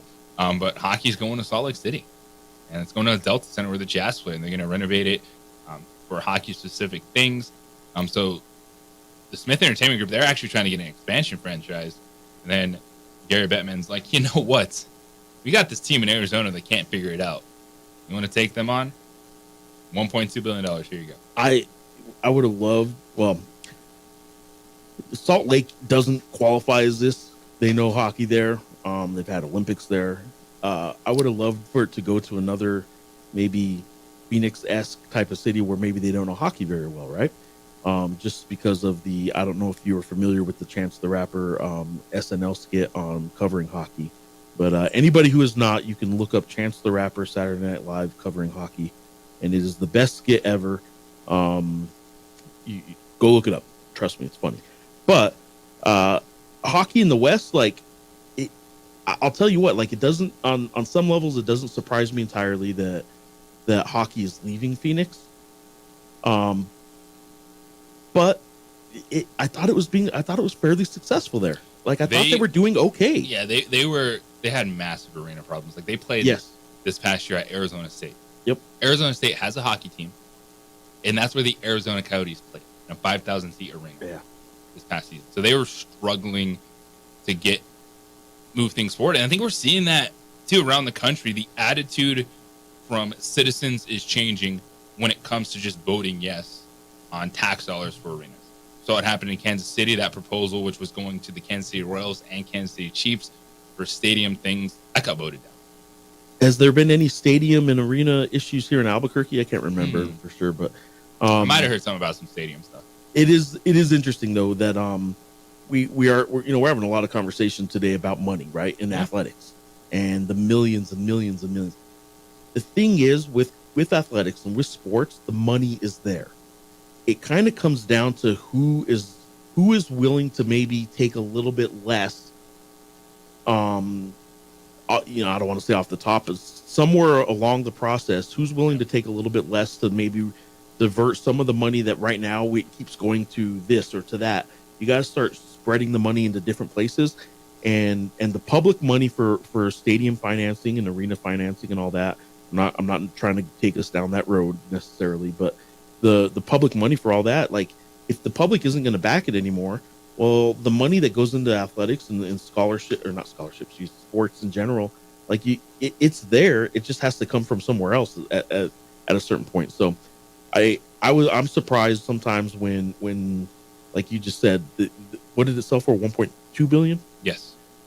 If this franchise just sold for 1.2 billion, and you're telling me there was no money available to a fixed stadium in Arizona, build them an arena. To build them an arena, it doesn't make sense to me. The money's there. You just have to sometimes find it in ways that change the way you're used to the money flowing.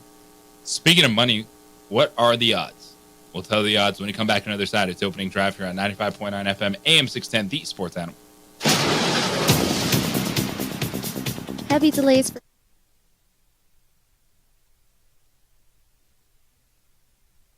We would like to thank the following sponsors for making this broadcast possible.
Networks would like to thank the following sponsors for making this broadcast possible. Hans Whitler Automotive, German car maintenance and repair in Albuquerque, New Mexico.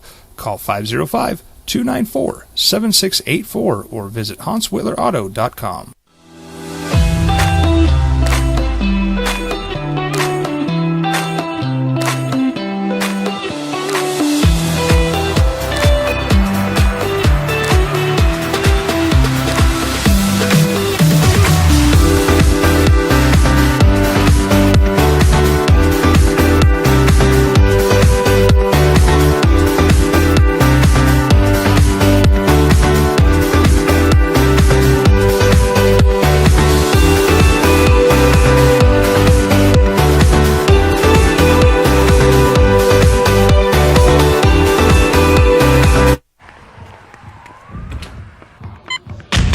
These are more than just the sounds of a safe place to go after school.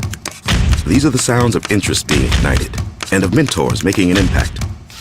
At Boys and Girls Clubs, we don't do just one thing. We do whatever it takes to meet the needs of every kid who comes through those doors. Because whatever it takes is what it takes to build great futures. Great futures start here. Hi, I'm Steve Stucker here for Dr. Robert Melendez and the Juliet Eye Institute. You may remember me like this, but no more. The glasses are gone. I tossed them months ago because of a brand new procedure from Dr. Melendez known as RLE, Refractive Lens Exchange. The latest technology, the best eyesight I've ever had in my life, and you can check it out by clicking on the link in the description right here. We would like to thank the following sponsors for making this broadcast possible. Evergard Roofing and Solar. For nearly 20 years, Evergard Roofing and Solar has been working with New Mexicans to enhance their homes and businesses. For all your roofing and solar needs in New Mexico, call 505-821-9543. Albuquerque's leader in sports is ProView. From pros to prep, all your favorite action.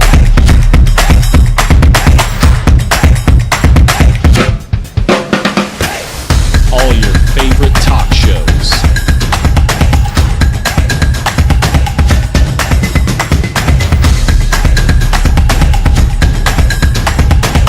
Find it on ProView Networks. We would like to thank the following sponsors for making this broadcast possible. What's going on, Lobo Nation? Ja'Cory Krosky-Miller here. And I'm Devin Dampier. The Lobo football team's going through some changes, but we're here to stay. We'll put in the work on the field and in the weight room, but we'll need your help off the field. 505 Sports Venture is leading the charge in the NIL space. And you can be part of it. You make my heart better. Shorty, she better than all my intentions. Locked in, shorty, you got my attention. CEO, baby, I get you the business. Touchdown and pay you a visit. I was born in New Mexico.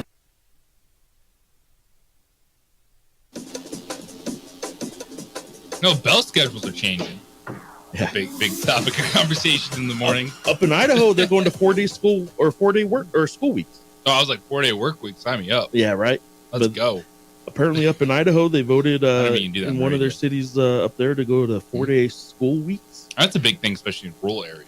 And you know how that affects parents, and some places are saying it's easier now than ever because parents work from home. But you know, technically, you're not supposed to view working from home as just a day you can watch the kid. So, yeah, it'll be interesting though. 4-day school weeks are sort of on the horizon. What goes up? Screen time goes up. That's exactly right. The opening drive here on 95.9 FM, AM 610, The Sports Animal. J.J. Buck, Jeff Grammer, Albuquerque Journal. Kane Thomas, Lobo legend, NBA veteran, scheduled to join us in Seattle coming up at 9 a.m. We'll dive back into the NBA postseason. Playing games tonight, I think they're going to be determined by the players not playing. That's Zion Williamson for the Pelicans and Jimmy Butler for the Heat. So Chicago-Miami, to me, is a coin flip.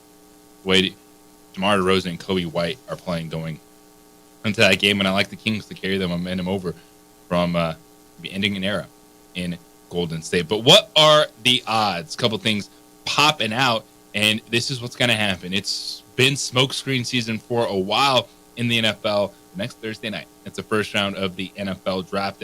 Just like that, LSU quarterback Jaden Daniels and North Carolina quarterback Drake May are tied at -115 to be the second quarterback selected, and you're looking at number 2 to the Washington Commanders. Number 1, it's a no-brainer. It's the only quarterback that they brought in for a visit. The Chicago Bears are taking Caleb Williams. I'm team Jaden Daniels all the way. I love the upside.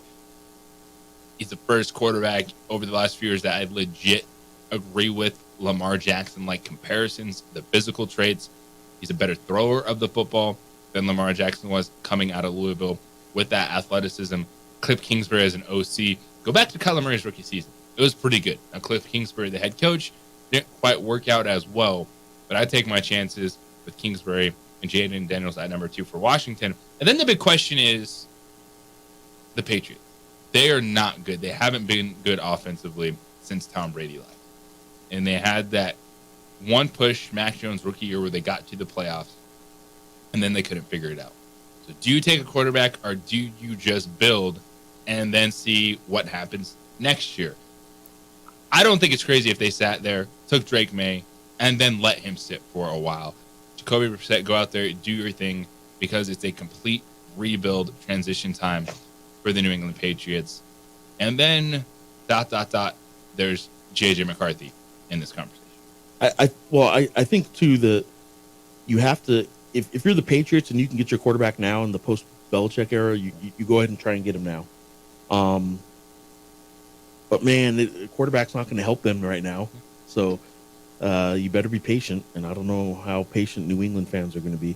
I'm with you, I think. I'm good with Jaden at number 2, and the odds are, like, the J.J. McCarthy stuff to me is so weird.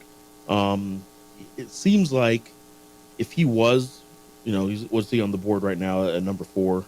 It seems like to me he would have shown more in college on film. Everyone says, don't worry about the combine numbers and all that kind of stuff. He has years on film. Just trust that. He never showed to me like franchise quarterback kind of stuff. He showed pretty solid quarterback, but like franchise quarterback, I don't know, man. And these are the tough decisions that you have to make. Did he have to show it? Maybe he never had to show it. He didn't have to in Michigan. Right, exactly. What they asked him to do, he excelled at it. Didn't turn the football over. Really high completion percentage. There was another Michigan quarterback who never really showed franchise quarterback stuff at Michigan and ended up being pretty good in Tom Brady. So you don't always look. People are kind of laughing at it now, but like in the basketball world, Bronny James, some people say is better suited for the NBA. He's not ready to go get drafted right now, but some people's game is more suited for the pro game than the college game. And you don't always show at the college level what you can do at the pro level. That's why you can't name where some of these NFL, a Pro Bowler where they played in college.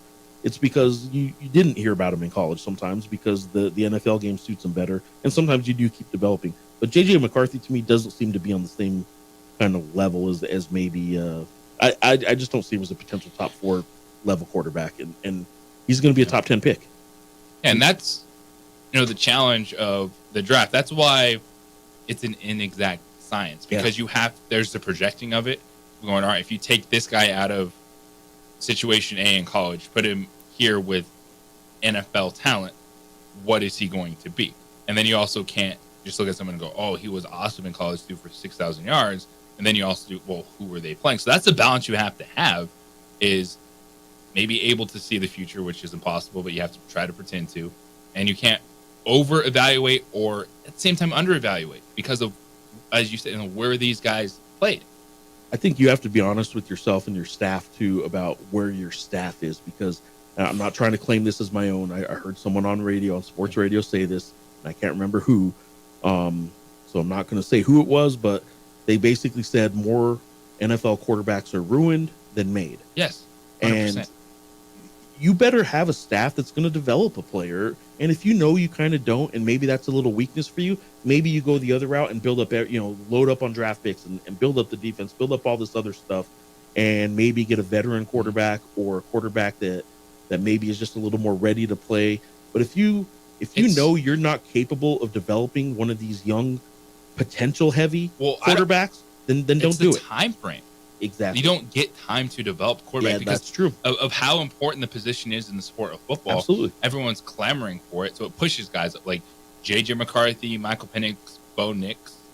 Maybe usually, those guys would be like late first round, second round quarterbacks, but their value is pushed up even more so that if that's a place of need, you're going to get one of those guys in the first round. And I think to that point, it's not necessarily the coaching staff's not able to do it. They don't get a chance to do it because it's not even one season. Yeah. Like, we're 8 games in, and if a quarterback isn't playing well, people flip on the microphone, they get on social media, and they say, all right, who's the next quarterback? Who's free agents next year? Yeah, like the time frame is not even there to develop quarterbacks. if you're not in first place in your division or doing really well in the season, the most popular player on every team's the guy on the sideline holding the clipboard. Like CJ Stroud is a once in a 10-year quarterback. Right. To turn around a franchise like that. But when you look at what CJ Stroud did versus Bryce Young, which is more usually life of a number 1 overall pick going to a bad football team, people are going to look like, well, you got to get CJ Stroud. And the same thing's going to happen. If Caleb Williams is 2-6, they're like, well, should have took Jane Daniels. Yeah. What about Drake May? Commanders are 4-4. Like, there's no time to develop. And I think you make a good point on staffs where they are, because a lot of time, that it's a new coaching staff with the number 1 overall pick, and they are tied together. And if that number 1 pick isn't great in 1 year, do you get a chance in year 2, in year 3 to develop that quarterback? That's why, again, listening to someone else talk about like the New York Jets situation. You have Aaron Rodgers, and you want to go all in and win right away right now because you probably GM and coach probably aren't going to be around long if they don't get to the playoffs and do pretty well pretty soon. But you also have no plan for what happens when Aaron Rodgers gets hurt again, or like when he retires. Aaron Rodgers will go into a dark cave, come out and tell you. Aaron Rodgers is becoming a groundhog, where he comes out once a year to check his shadow, and if it's there, he's going to play another year, and he's coming up with say some crazy things, some craziest of things, and go back into the cave for a while.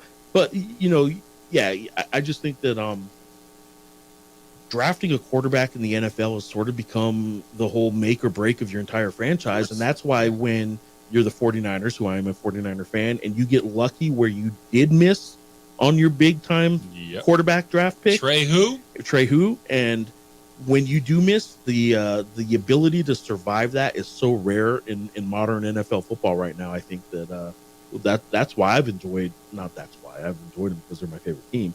But that's one of the most impressive things about the 49ers being so good the last few years is that they did swing and miss. They gave up stuff to get a quarterback they never played. He played the 2 games and then got hurt his ankle. Now he's gone. So they got lucky. They really got lucky. You can't bank on getting lucky, though. And that's an interesting model, too, is no one's done it, but the whole bleep the quarterback thing. Let's build for 2 seasons and go. But owners are impatient. Fan bases are impatient. Well, look what positions in the NFL, especially on offense, have gone that way. The running back, the number 1 running back thing is kind of a thing of the past now, right? You better have 2 of them. I know with the Buffalo Bills, like the whole idea of a number 1 receiver is now kind of being called into question. The 49ers are sort of in this, we don't need a number 1 quarterback anymore, almost. I mean, I know Brock Purdy. We'll see what happens when he can get paid next year. When he can get paid, we'll see how much they decide to pay him. But I don't know if you need a number 1 receiver anymore if you have a bunch of good ones. And the 49ers, while Brandon Ayuk became and developed into a number 1 receiver, I would say the 49ers kind of went with not a number 1 receiver mold. He's not. Now, he became elite. a very good He's one. very good. And Debo became very good and all that stuff. So they have a lot of really good receivers, and it's hard to say we have a lot of really good receivers. You'd rather have at least one number 1. But the 49ers kind of went with this mold where they didn't have a number 1 running back until they traded from CMC for McCaffrey. They didn't exactly have a star quarterback. They had Garoppolo, then Purdy and Trey Lance and all this stuff. They didn't have a number 1 receiver. They're the kind of one team right now that isn't going with this. You need a superstar quarterback or a number 1 receiver. Do you need a superstar? The Bills are asking that question. Yeah. The opening drive here on 95.9 FM, AM 610, the Sports Animal. This report is sponsored by FEMA. Coming.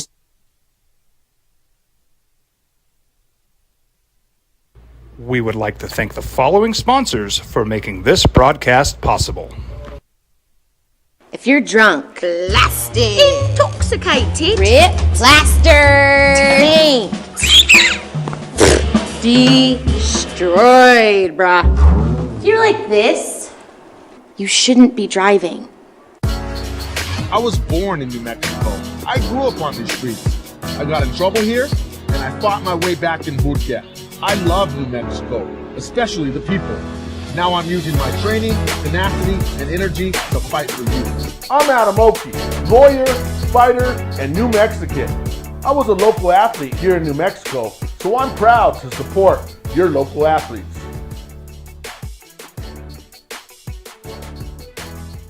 What's going on, Lobo Nation? Ja'Cory Cross-Camara here. And I'm Devin Dampier. The Lobo football team is going through some changes, but we're here to stay. We'll put in the work on the field and in the weight room, but we'll need your help off the field. 505 Sports Venture is leading the charge in the NIL space. And you can be part of it. You make my heart better. Show this shit better than all my intentions. Light skin shorty, you got my attention. CEO, baby, I get you the business. Touchdown and pay you a visit.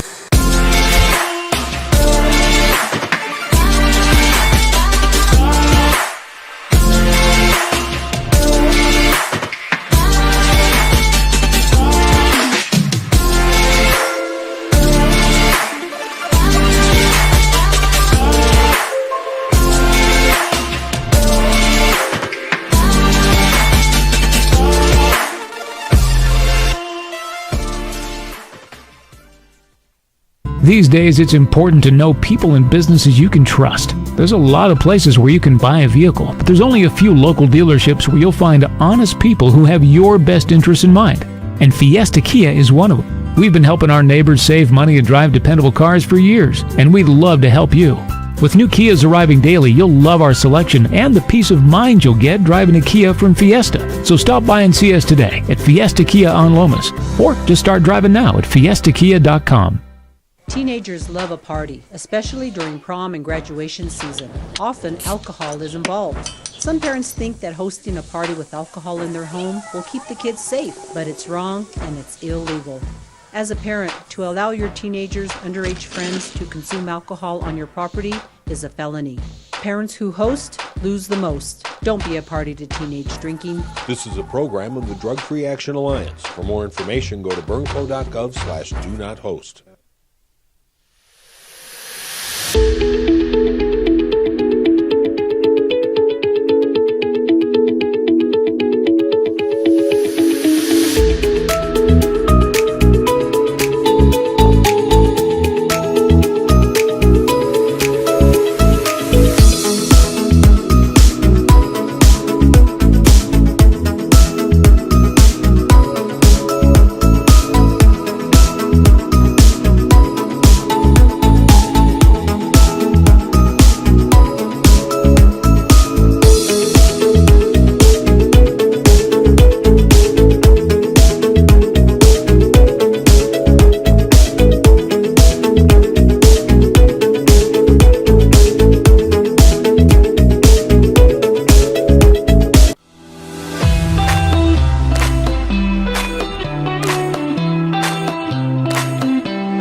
Burglary takes place in the United States approximately every 15 seconds. International Protective Service is your answer for commercial and residential security in all of Albuquerque. IPS will work with your monitoring company for fast, reliable response times. You can rest easy knowing you, your family, or your company is watched over by International Protective Service. Call International Protective Service today.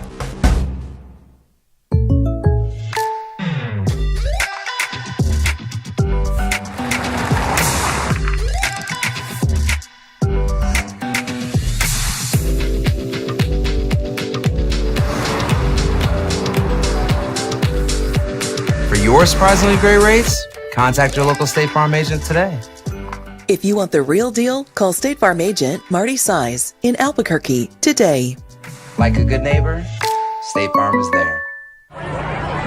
Hey, look! It's Dwight Goodman! This place is hot! Let's see if anyone needs my help. How about I drive you madman home, huh? I got this, Dwight. I'm the designated driver. Boom. Sweet? Does anyone need Dwight's help getting home tonight? No thanks, Romeo. I've got a taxi all lined up. Drive safe, Dwight. Boom! Boom! Don't sacrifice quality and flavor when you're in a hurry. Golden Pride offers ribs, fried chicken, red and green chili breakfast burritos, and Frontier Sweet Rolls. 4 great locations, or visit us online at goldenprideabq.com. Golden Pride Barbecue Chicken and Ribs are proud supporters of ProView Sports. We would like to thank the following sponsors for making this broadcast possible. I was born in New Mexico. I grew up on these streets. I got in trouble here, and I fought my way back in Burquia. I love New Mexico, especially the people. Now I'm using my training, tenacity, and energy to fight for you.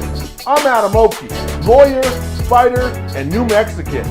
I was a local athlete here in New Mexico, so I'm proud to support your local athletes.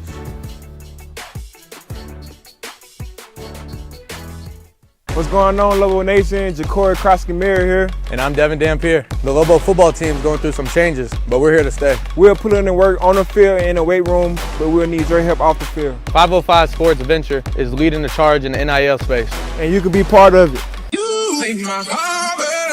Shorty, she better than all my intentions.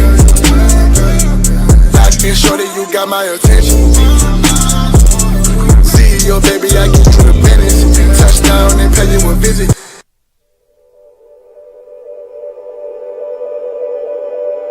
We aren't all born with the same opportunities. But it's the people who care that change everything. Get ready, Spout, get ready! My coach. My teacher. My older sisters. My grandma. My brother. My tutor. My dad and my mom. As New Mexicans, it's up to all of us to do our part. This is what we call a drive-by fruiting, right here on the opening drive. Coming up next, Kenny Thomas, scheduled to be in studio. JJ Buck, Jeff Grammer, here on the Sports Network. It's time for the national keyword to win tickets to see Taylor Swift. So that no child goes without love. And no family has to do it all on their own. They're all our children. Every single person is called to make a difference in the life of a child. It's up to all of us to do our part. To pull together. Pull together. Pull together. To make New Mexico the best place to be a kid.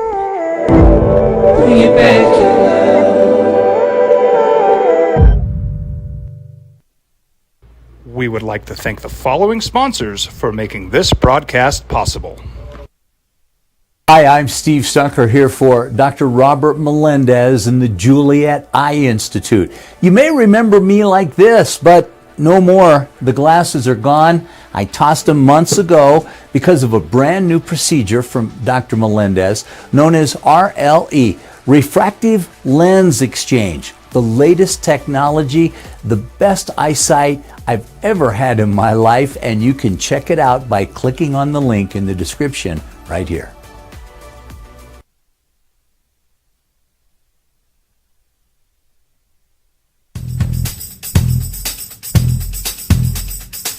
International Protective Services is a proud supporter of ProView Sports and New Mexico Youth Athletics.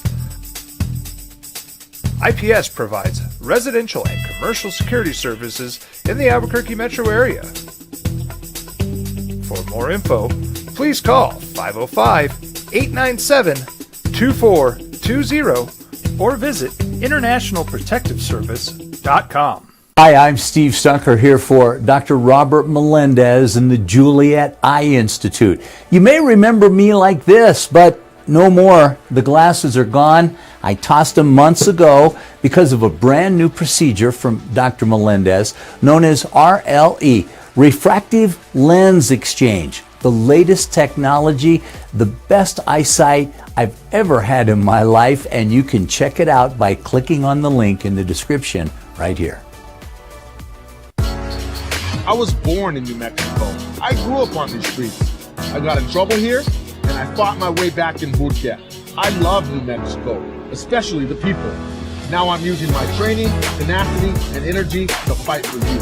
I'm Adam Oki, lawyer, fighter, and New Mexican. I was a local athlete here in New Mexico, so I'm proud to support your local athletes.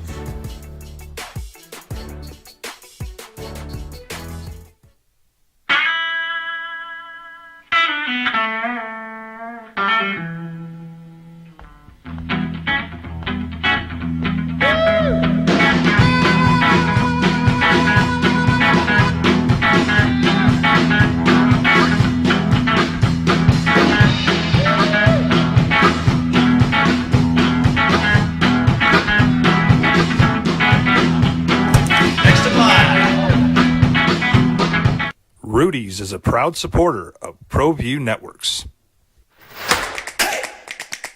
Albuquerque's leader in sports is ProView. From pros to prep, all your favorite action.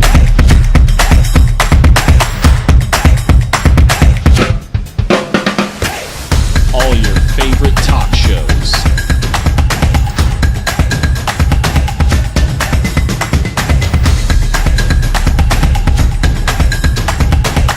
Find it on ProView Networks. Young driver, this one. Hard to get her out. She'd been drinking. This one. Both of them gone.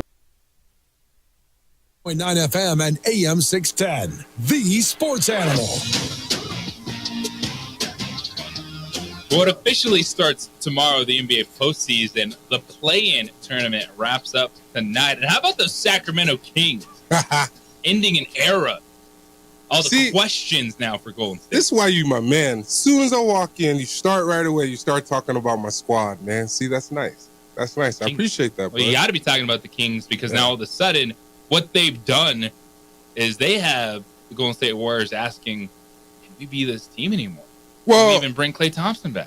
Well, it's been an interesting year for the Warriors. There's been a lot of ups and downs. It's been an unbelievable roller coaster, right? You got to think about when they won those 4 championships, it's like everything was flowing, everything was good. They just brought in a couple pieces to actually add to what they were doing, which is basically succeeding in the right direction, right? Now, obviously, it's that Northern California, matchup and rivalry between both the Warriors and the Kings. And obviously, the Warriors have gotten the better of it. Once again, last year, the first round of the playoffs, the Warriors end up knocking off the Kings. But, hey, payback. Payback actually came. It's kind of interesting to really think about it. Like, how many more paybacks does the Kings have to actually get to compete with where the Warriors have, the Warriors have a couple titles. You could say the same thing maybe if you want to go back and the Kings-Lakers series early 2000s. Yeah. What those was like, and then what it became with the Warriors and Kings. Yeah. The last few years. See, but I'm really thinking about that whole Steph Curry era, right? Like, that's when the Warriors got back on the map. Yep. That's when they started putting the right pieces together. It was very fortunate, but unfortunate for Klay Thompson to go over, right? Like, nobody really expected that. Not even a layup. No, nothing at all. He couldn't buy a bucket. You could kind of tell his vibe, his energy wasn't there. Obviously, he's a splash brother, right? So it was hard to understand how he would put so much pressure on himself rather than just coming out and playing. But the Kings' game plan, I feel like it was great. Double Steph, make somebody else beat him. I think they just played an overall game. Now we got the Pelicans tonight. I say we like I'm playing, but yeah, the Kings got the Pelicans tonight. They could use you 10 minutes off the bench. No, I don't even think I could do that right now, JJ. I probably need about 30 seconds, bro. Well, the Kings, Keon Ellis stepped up big time, and I love the momentum they're taking into that game because you never know what's going to happen. All of a sudden, Zion Williamson, it looks like, he had that game we talked about. He was making a statement. 40 points, gets hurt again, doesn't play Lakers. Yeah, Ellis has been playing some great ball. He's been getting in throughout the course of the season for the Kings coming off the bench. Obviously, he wasn't in the rotation at first, but he's worked himself into that position. He's making a statement. I always try and say, like, hey, you're playing for the Sacramento Kings, but you're playing for 30 other teams, like 29 other teams, right? To where everybody's watching. And then that's increasing his value because he's coming in, not necessarily taking a lot of shots, but he's knocking down the shots when he gets an opportunity. And I love the fact that he's being aggressive and he's playing with a lot of confidence. You can tell in his body language things are good. But now Zion's out.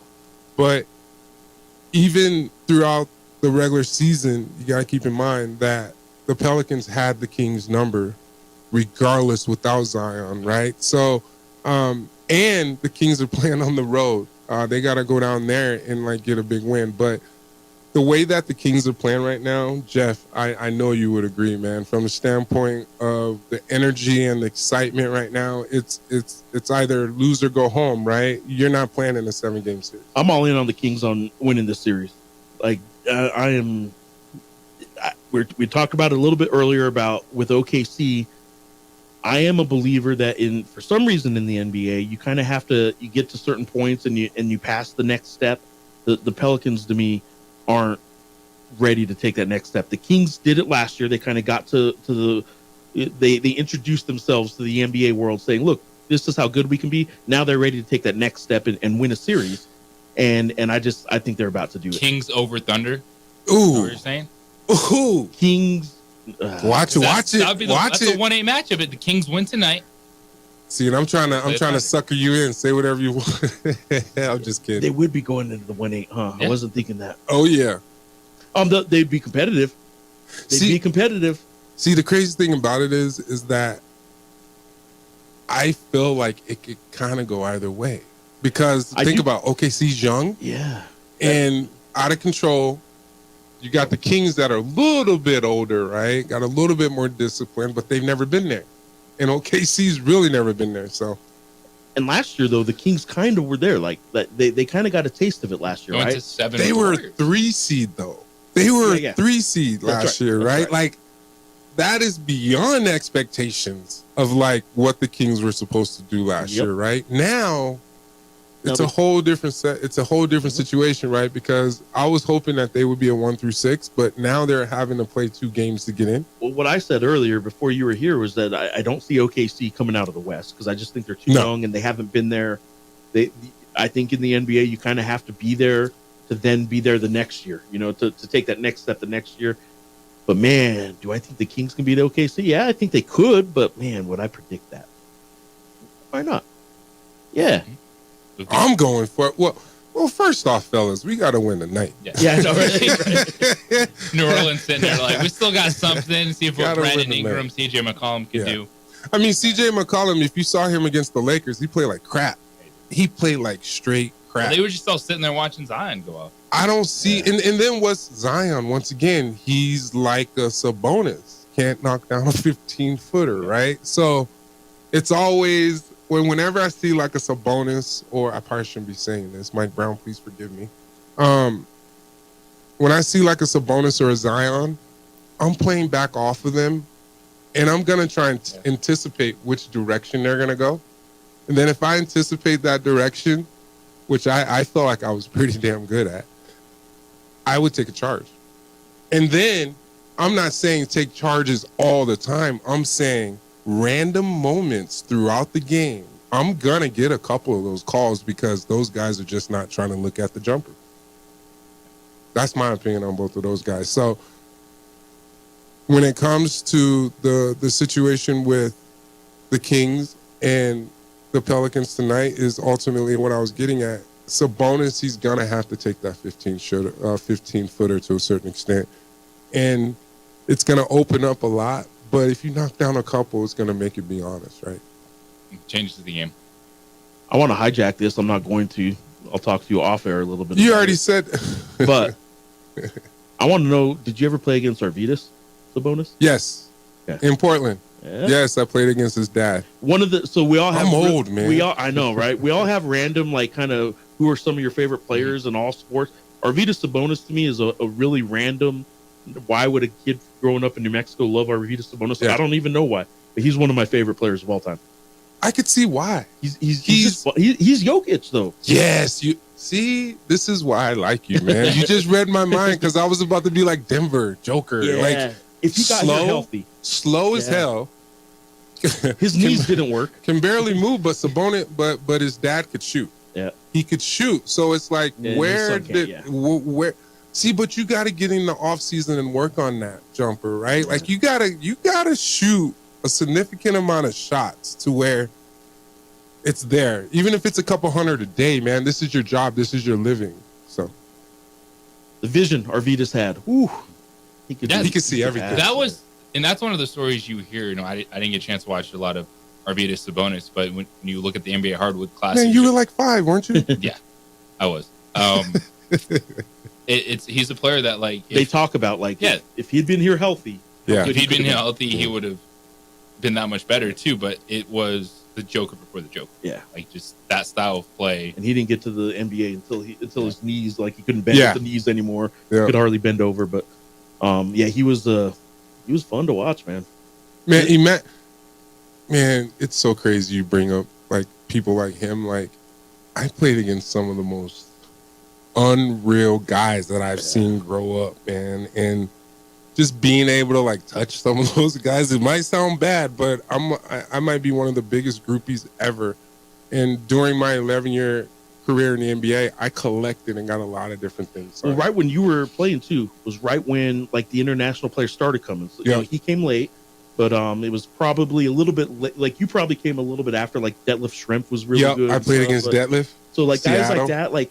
There were like a couple of them throughout the league that were starting to show like, oh, these international players pretty good. Yeah. And but now every team has a couple international players now at least, right? That Dirk was doing. Manu Ginobili. Yeah. Oh my God, Dirk Nowitzki. I used to guard him. He used to have to guard me because he didn't play defense. Who was? So you look at that era because we're talking Shaq, we're Tim Duncan. Yeah. These guys. Whew. You said, the guys you got to bang with, the guys that you got to put forums on. Do you have like a top 5 of just dudes that you that I had to play against? And you're just like, yes. Oh, bro. We think about it. I came in and I was at the Rockets and I had to go up against Tim Duncan and David Robinson. Mm-hmm. I mean, you feel like you can. I was quicker, obviously, but I felt like I got a little edge or a little angle on the first one that was guarding me. The next thing you know, here comes the other one. Tim Duncan, Kevin Garnett. KG. So I hear stories about KG. Like what? How he would get in your head and say some of the nastiest, meanest. He would say stuff that was just mean when he was talking trash. Probably he talked trash throughout the whole game, right? So it's not. I didn't get caught up in that. How am I going to get caught up in that? And he's a bigger star than me, right? I'm coming out there trying to prove myself that, hey, I'm Kenny Thomas. I'm going up against KG, right? Yeah. I'm like, no. Like, you didn't talk trash to KG. No. You kidding me? Hell no. I didn't talk trash at all, really. I was one of those guys to where I went out there and I showed what I could do by playing my type of basketball, right? And people are telling me to this day they felt like I was an underrated player, but I was on the ballot. I would say 6 or 7 out of my 11 years in the NBA. I was on the NBA ballot. So so that's 2, KG, Tim Duncan. You got to think about, oh my God, obviously. You put me on the spot. I think we were talking about it. I think your 20+ rebound game you had, you did that against the Kimbe. Yeah, that was in Philly. Matumbo some work. Some things just kind of happen. I mean, I was on the ground and rebounds were coming to me on the ground. Like it was insane when that happened. I actually did that twice. But Mutombo, like you got to think about Manu Bol. I played against Sean Bradley. You got to think about Jamal Mashburn. I played against Junior's dad. He was a 3-4. I played with Keith Van Horn. Obviously, I played against Keith Van Horn. See, but you got to think about some guys that did play with Allen Iverson, and I played with Mike Bibby, Peja Stojakovic, Brad Miller. I had a great run, man. I didn't play my last couple years in the NBA, but I was still getting a significant amount of money, right? But yeah, here we are, and yeah. And that's why we have Kenny Thomas Institute, the knowledge, the experience. We come back into their side. We're just going to get quick thoughts on all these first round series. Who's going to win? Who's going to move on? Who's going to get upset? It's the opening drive here on 95.9 FM, AM 610, the Sports Animal. Last year, you gave us They'd been drinking, and he drove clear off the road. This was my family. The drunk driver hit us, and my wife, and our daughter, they didn't make it. We would like to thank the following sponsors for making this broadcast possible.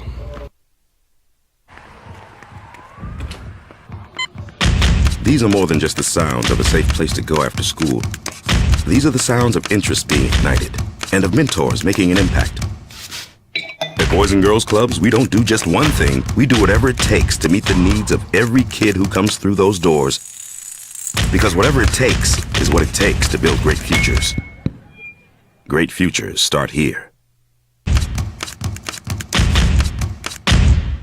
What's going on, Lobo Nation? Ja'Cory Krosky-Miller here. And I'm Devin Dampier. The Lobo football team is going through some changes, but we're here to stay. We'll put in the work on the field and in the weight room, but we'll need your help off the field. 505 Sports Adventure is leading the charge in the NIL space. And you can be part of it. You make my heart better. Shorty, she better than all my intentions. Locked in, shorty, you got my attention. CEO, baby, I get you the business. Touchdown and pay you a visit. Hey, look! It's Dwight Goodman! Boom! This place is hot. Let's see if anyone needs my help. How about I drive you madman home, huh? I got this, Dwight. I'm the designated driver. Boom. Sweet.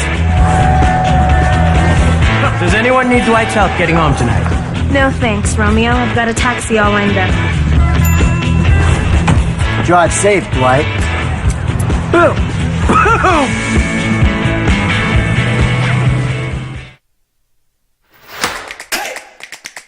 Albuquerque's leader in sports is ProView. From pros to prep, all your favorite action.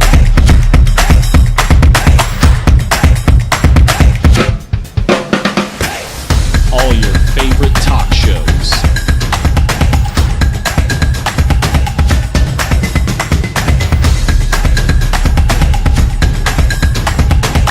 Find it on ProView Networks. These days, it's important to know people and businesses you can trust. There's a lot of places where you can buy a vehicle, but there's only a few local dealerships where you'll find honest people who have your best interests in mind. And Fiesta Kia is one of them. We've been helping our neighbors save money and drive dependable cars for years, and we'd love to help you. With new Kias arriving daily, you'll love our selection and the peace of mind you'll get driving a Kia from Fiesta. So stop by and see us today at Fiesta Kia on Lomas, or just start driving now at fiestakia.com.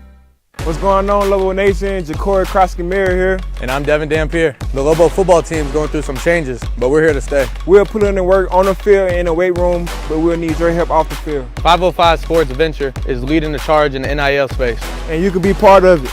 You make my heart better. Shorty, she better than all my intentions. Locked in, shorty, you got my attention. CEO, baby, I get you the business. Touchdown and pay you a visit.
Playing tonight, final spots on the line in the Eastern and Western Conference. Bulls at the Heat. Winner will play the number 1 seed Boston Celtics versus the Heat. Without Jimmy Butler, MCL injury could be out several weeks. Kings at the Pelicans.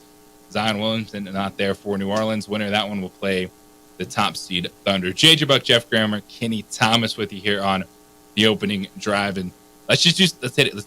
Quick thoughts on these series. Nuggets, Lakers. Oh, yeah, I saw a post this morning that the Lakers haven't won against the Nuggets. They've lost 8 in a row. There we go. That's unbelievable. I got that. I got the Nuggets in 6. Yeah, I do think it goes at least 6 games. I'm fine with that. Nuggets in 6. Nuggets Yeah. I like I told you, the only 2 players in the NBA I isolate on wherever they are on the court or in that series. And Jokic and LeBron are the only 2 guys I still just watch them wherever they are on the court. See, and his boy KT doesn't play anymore. That's why he's saying them That's too. why. Timberwolves and Suns.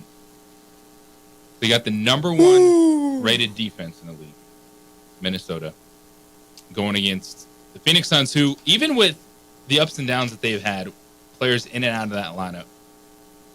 Are all of them healthy? Are Right all now of the they Suns healthy? Is Bill healthy? I know Booker and KD's healthy. 7 That should be a good Suns. series. You're going Suns? Yeah. I'll go T-Wolves, but I think 7. I think this is the Anthony Edwards series. I think so. Because he's gonna ball out. So Anthony Edwards, this season, the T-Wolves were 0-3 versus the Suns. Edwards scored 43 points in those 3 games on just 13 of 42 shooting. So the Suns, so they were what? What's the record? So the Suns were 3-0 against the T-Wolves, and Anthony Edwards had his lowest average versus any team in the Western See, Conference. So he's gonna So flip that. I think we're gonna see that's gonna happen, but the Suns are still gonna win. I feel like when it comes to matchups, if KD shows up, which KD's probably is, who's gonna guard him? And Booker, he's just gonna have to guard him. He's gonna get his. But Edwards playing both sides of the ball, you know, that's gonna be a long series because you got 2 guards in Booker. Yeah, Gobert's not. And then is Bill healthy? He's the X factor because their last game he played really well. And then I got the Suns in 7. Suns in 7. There, I'll go T-Wolves in that series. I think it's going to be just Anthony Edwards just goes off and changes the narrative between those 2 teams this season. Clippers and Mavericks, 4-5 matchup. Mavericks, Kyrie and Luka. That's the one I'll lean towards the Mavericks, but I think that's going to be a good series though. It's going to be real good, and I think if the Clippers can get 1, the Clippers are 4, right? They are 4. Okay, So so if the Mavericks can get 1 in LA out of those first 2, it's gonna go 6 Mavericks. I think Luka's next level right now. Like I think Luka and Kyrie are actually. I'm ready for Luka and Kyrie to put on a show. And people were worried about that because they both haven't been on the floor at the same time that long because Kyrie's been hurt, right? So the big thing here is Kawhi Leonard is questionable. See, he's got the bum knee right now. He missed time at the end of the season. He's questionable for game 1, and Luka, he's 0-2 in playoff series versus the Clippers. See, that's exactly what we were just talking about, right, Jeff? From the standpoint of Clippers' big 3, now you got Kyrie. You got Kyrie. Kawhi hurt, and then obviously he's not going to play defense on the other end, right? So you go at him even though he's questionable. Like that's what I would do on a consistent basis. Now PG or James Harden, and James Harden can overconquer the ball, man.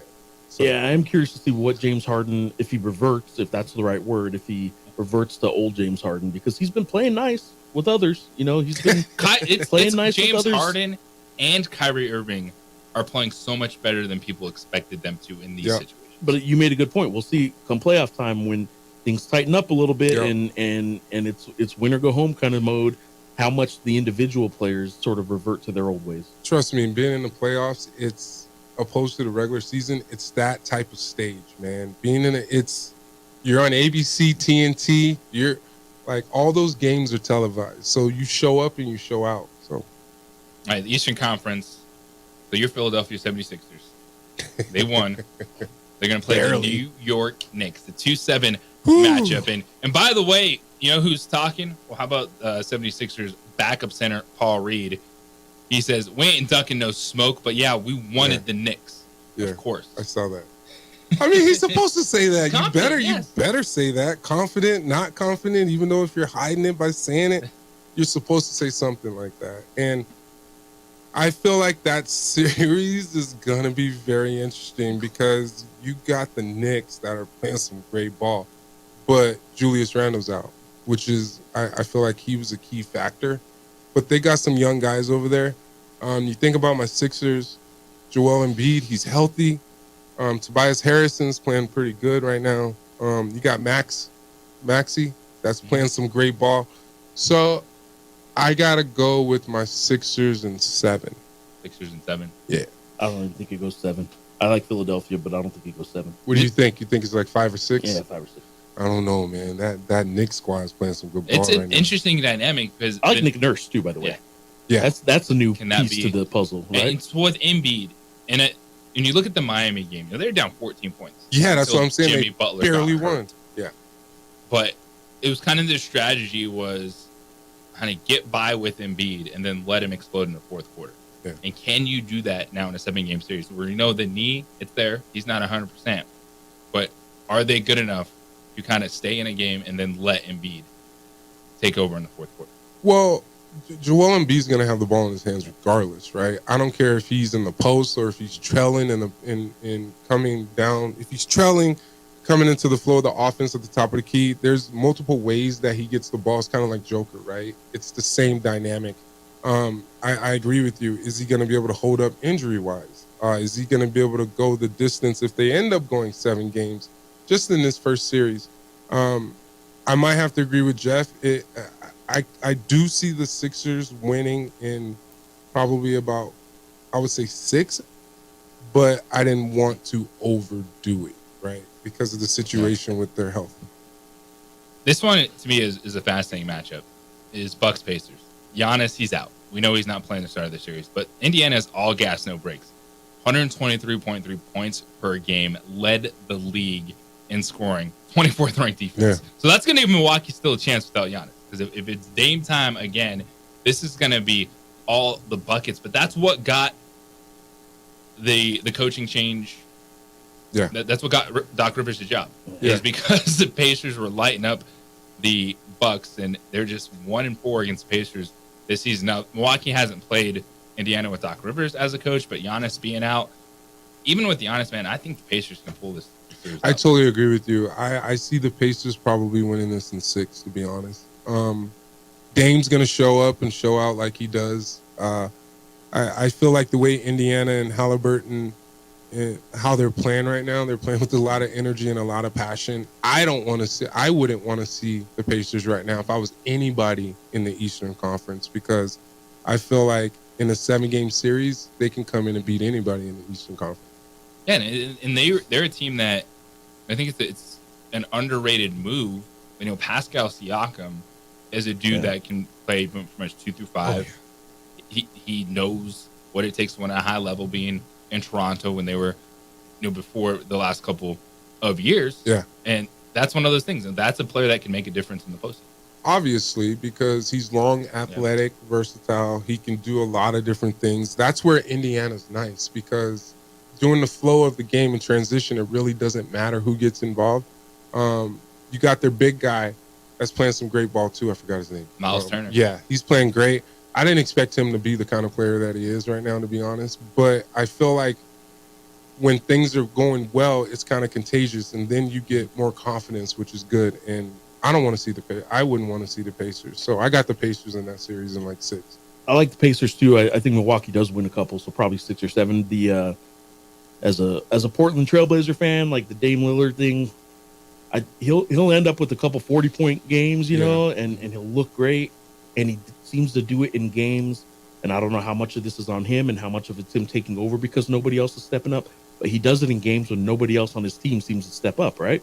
And I don't know how much of that is on him for nobody else getting involved because it's Dame time, or if it's Dame taking over because nobody else is getting involved.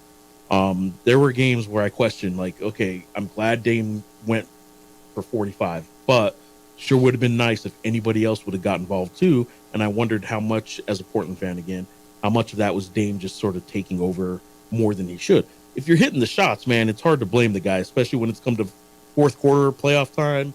When you're hitting shot after shot, it's hard to get mad at Dame. But there were times I just wish somebody else would step up, and I wondered how much of it was because Dame was taking over too much. That's what we talk about postseason basketball. I mean, I feel like fourth quarter's different. He is gonna do that. Yeah, take over the fourth quarter. That's fine. And he's one of those guys you just gotta let him do what he does, right? Yeah. But I think Chris Middleton, should be that guy that should step up. You got Lopez, that's a big body in the middle. I just don't see them coming out of that series. Like Indiana's looking really good. Oh my goodness. All right, lastly in the Eastern Conference. So this is the one team that is happy to be here. Young, good job, good effort, but it's the Orlando Magic. So the 4-5 matchup, no one's talking about it, the Cavs and Magic. But, look at Cleveland. And Donovan Mitchell's there. Yeah. I really like the versatility. They have Jarrett Allen, Evan Mobley in the front court. Darius Garland can be a scorer, but that's a team. Those four players missed 87 games combined. So do the Cavs have the rhythm? And then you're looking at the Magic, Paolo Banchero, 21 years old, Franz Wagner, 22 years old, and this is their first step forward. JB Bickerstaff, that's my boy, the head coach for the Cleveland Cavaliers. I've known him since he was like 14, played AAU ball together. What he's done by changing that program in Cleveland has been tremendous. I'm saying that the way I just did because I'm going Orlando. I'm going Orlando. I like Mitchell. I like what they got over there, but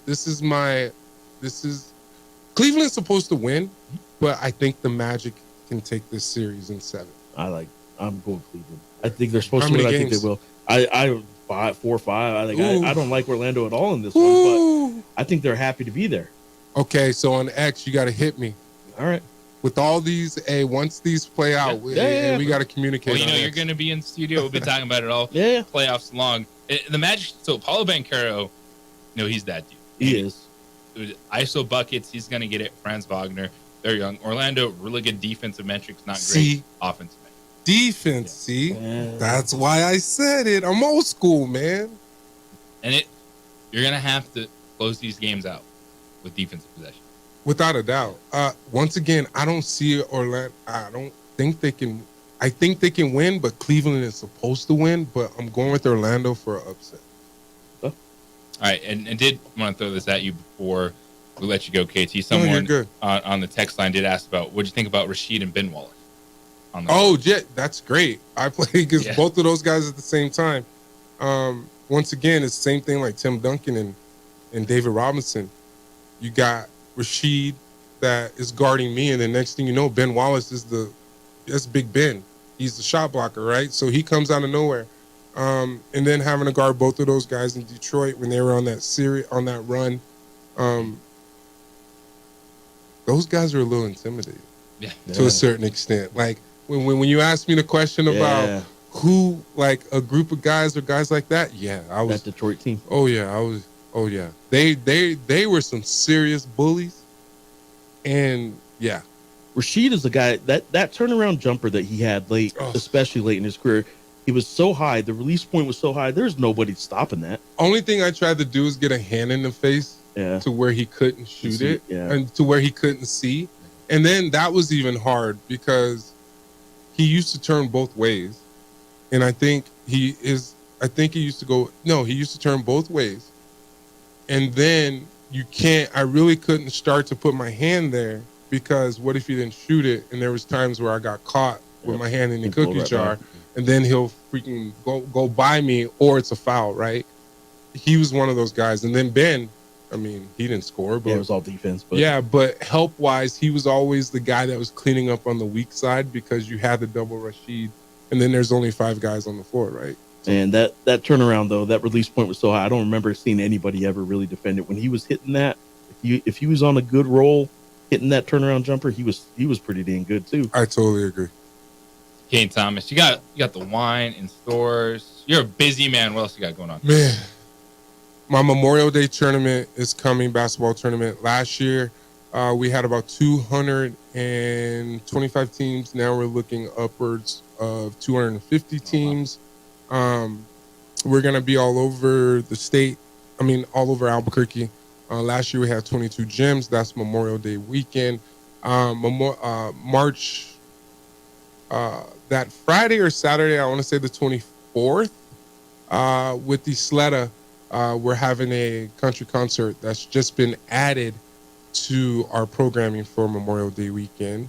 You can go get your tickets for that. And I will be starting to do some in-store appearances at the Albertsons. There's 9 Albertsons right now in Albuquerque that's carrying my wine. To follow me, Kenny Thomas NBA, on all social media platforms. I will be posting. There's a lot of different things coming, and I will see you Tuesday. Right here, Tuesday morning. After the Kings win. After the Kings win, and according to Jeff Grammer, the Kings are knocking out the Oklahoma City Thunder in the NBA playoffs.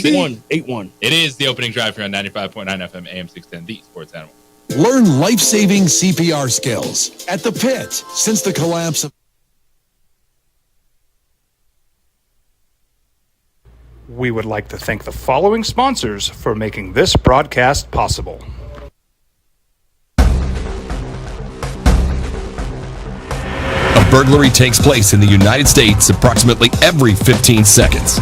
International Protective Service is your answer for commercial and residential security in all of Albuquerque. IPS will work with your monitoring company for fast, reliable response times. You can rest easy knowing you, your family, or your company is watched over by International Protective Service. Call International Protective Service today.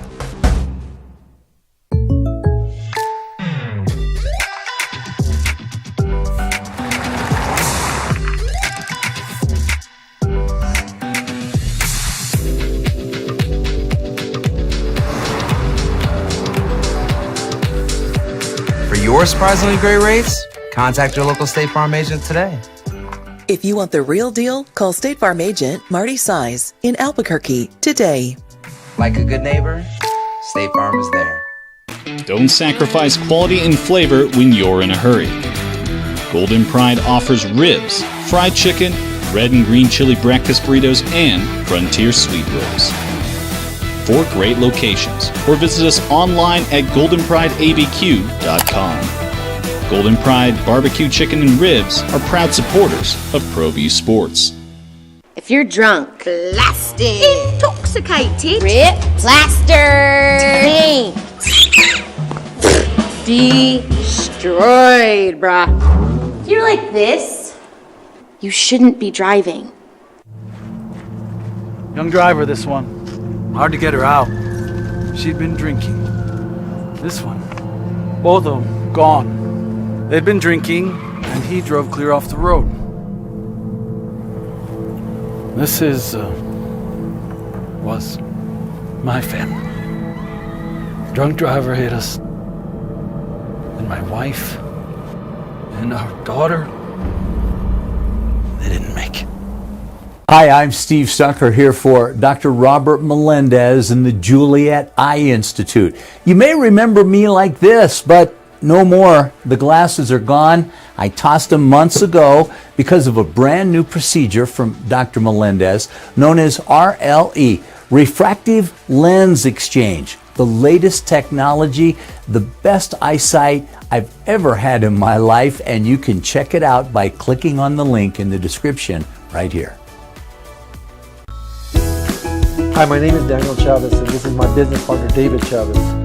We are the owners of Indeed Safety. Indeed Safety is a local safety consulting company helping our clients with their safety needs for their projects. One of the things we pride ourselves as a construction safety company is helping our men and women in construction get home safe every day to their families. Indeed Safety is a proud supporter of ProView Network.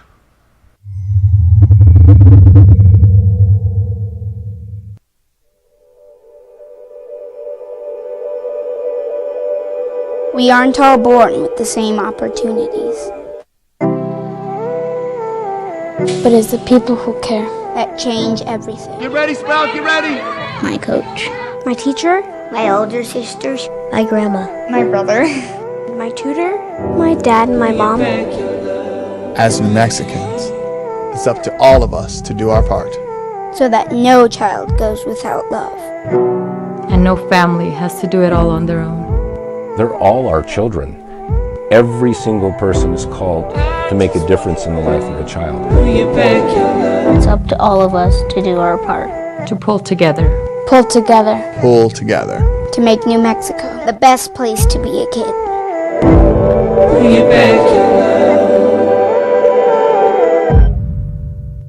What's going on, Lobo Nation? Ja'Cory Krosky-Mirror here. And I'm Devin Dampier. The Lobo football team is going through some changes, but we're here to stay. We'll put in the work on the field and in the weight room, but we'll need your help off the field. 505 Sports Venture is leading the charge in the NIL space. And you can be part of it.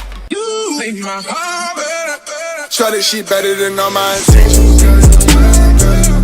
Like me, shorty, you got my attention.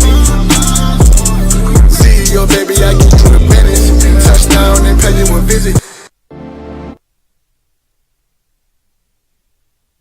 Thomas, you can hear him right here on The Sports Animal, kicking it with KT Tuesdays and Fridays, 9 a.m. It was a lot of fun during Lobo basketball season, and it's going to continue to be fantastic. The NBA playoffs upon us. It's the opening drive here on 95.9 FM, AM 610, The Sports Animal. JJ Buck, joined by Jeff Grammer of the Albuquerque Journal. Bobcat back there holding it down, helping us sound good this morning. Adrian on ProView Networks, 505-246-0610, Sports Animal Hotline and Sports Animal text line. Got this one, and we've been discussing a lot with college athletics this morning. There's some big news when it comes to name, image, and likeness. Virginia ruling that the schools can directly compensate athletes themselves, so it doesn't have to go through a collective. You know, that's going to be a big deal because that's going to force other states to rule on that. And I don't know if you've seen Civil War, the movie that came out. Nope. Really good movie. Just came out, but there's it's not for everyone, right? So some people really like, and some people really don't. Because like. if you go in expecting an action flick, it's not what you get. Okay. But the Civil War, you're going and not going to play spoiler, but yeah, they're trying to get to the end, right? And it's like they're at the gates at the very end, and that's what's happening. It's like the NCAA is walled up, and everyone is at their gates trying to break it down, and that's what we're seeing happen with rulings like this. When states rule on name, image, and likeness stuff, well, then that forces the NCAA to address it. The other states rule on it, and you move forward. Because with schools directly compensating student athletes, you know who's sitting there screaming? Every school in the SEC. Yeah, absolutely. Absolutely. We got to do this because we're going to continue that. And the NCAA is never going to be a structure that allows one set of schools to do something that others don't. Now, if the rule is, and the law in that state is basically the NCAA can't do anything to you, if they do that, well, first of all, those states may not have governance over the NCAA. The NCAA and those conferences that those schools are in Virginia may have something to say about that. But the reverse, or the other side of it, is what's true. Instead of saying we're going to punish these two schools, they're just going to say, well, if those two schools are allowed to do it, we're going to make everybody allowed to do it. And that's kind of how the NIL train got rolling down the tracks a couple of years ago, is when state by state started making these rules. So rather than see this get reined in, I would suspect we're going to see everybody kind of go down this route. And I do think schools will have a more direct role in paying of players. Yeah, and from that, then we were talking about the transfer portal and scheduling. And part of the challenge, too, looking forward is, what do you do if you're the Lobos? You had a write-up this morning in the Albuquerque Journal on the MTE that they're going to be playing in this year, November 28th and 29th, in Palm Springs, as USC, St. Mary's, Arizona State joins that field. We know the Lobos should have a non-conference game at Madison Square Garden against St. John's. Nothing signed yet. You got to sign the contracts. Yeah. You got to get the contracts. And then what that means for the overall schedule. And will we see New Mexico and New Mexico State go down to just one game per year? And on the text line, someone said, playing NMSU twice kills UNM's strength schedule. The Lobos have nothing to gain with the usual sweeps. Make it once a year. Make it once a year is probably going to happen. To say it kills their strength of schedule would be to ignore the past decade when New Mexico State could argue that maybe playing New Mexico twice a year wasn't always in their favor.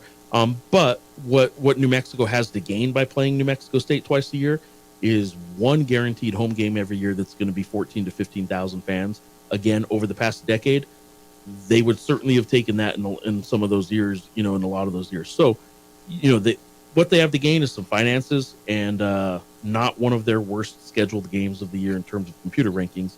But that's not what this is about. If they don't play New Mexico State twice a year, again, of which New Mexico State's coaching staff doesn't want to do this either. They don't want to play New Mexico twice a year. Neither school wants to play each other twice a year, it sounds like, anymore. What you have to gain by that is scheduling flexibility. You know, what does that mean exactly? A lot of times it just means open calendar dates. It's hard to match up two games with the same school and their schedule. And I just think that it's at a point now where New Mexico is down to 11 non-conference games that they have to schedule, not 13. They already have 4 of them filled. They need the rest of them to be, most of the rest to be home games. It just creates flexibility that the coaches want. Flexibility. Appreciate that from Jeff Gramman this morning, hanging out with us. We are back to wrap it all up after this on the Sports Animal.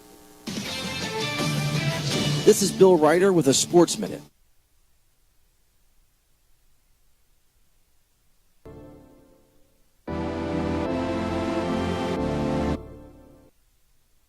We would like to thank the following sponsors for making this broadcast possible.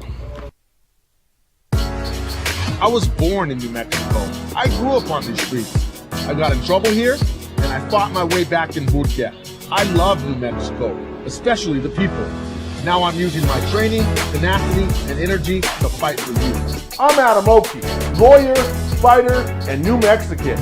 I was a local athlete here in New Mexico, so I'm proud to support your local athletes.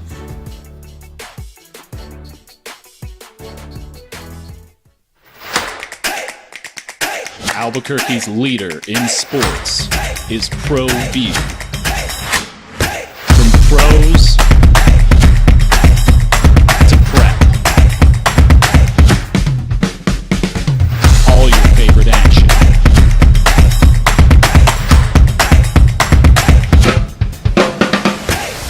All your favorite talk shows.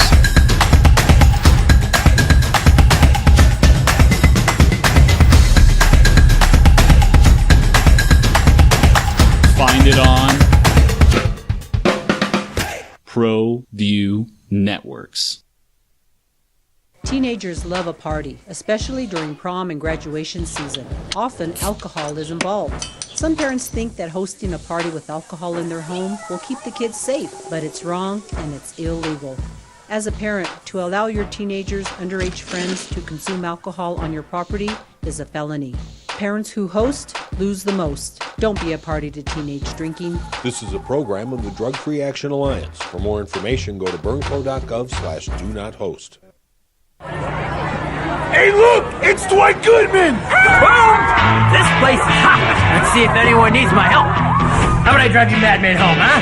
I got this, Dwight. I'm the designated driver. Boom. Sweet? Does anyone need Dwight's help getting home tonight? No thanks, Romeo. I've got a taxi all lined up. Drive safe, Dwight. Boom! Boom!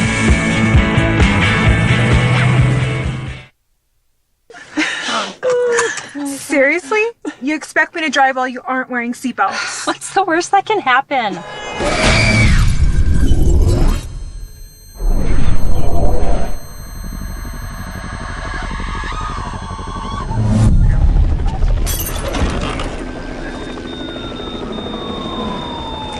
Seriously?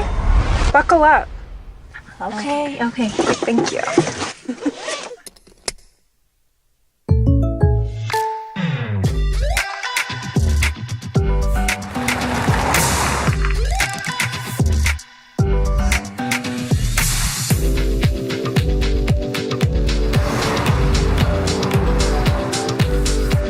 For your surprisingly great rates, contact your local State Farm agent today. If you want the real deal, call State Farm agent Marty Size in Albuquerque today. Like a good neighbor, State Farm is there.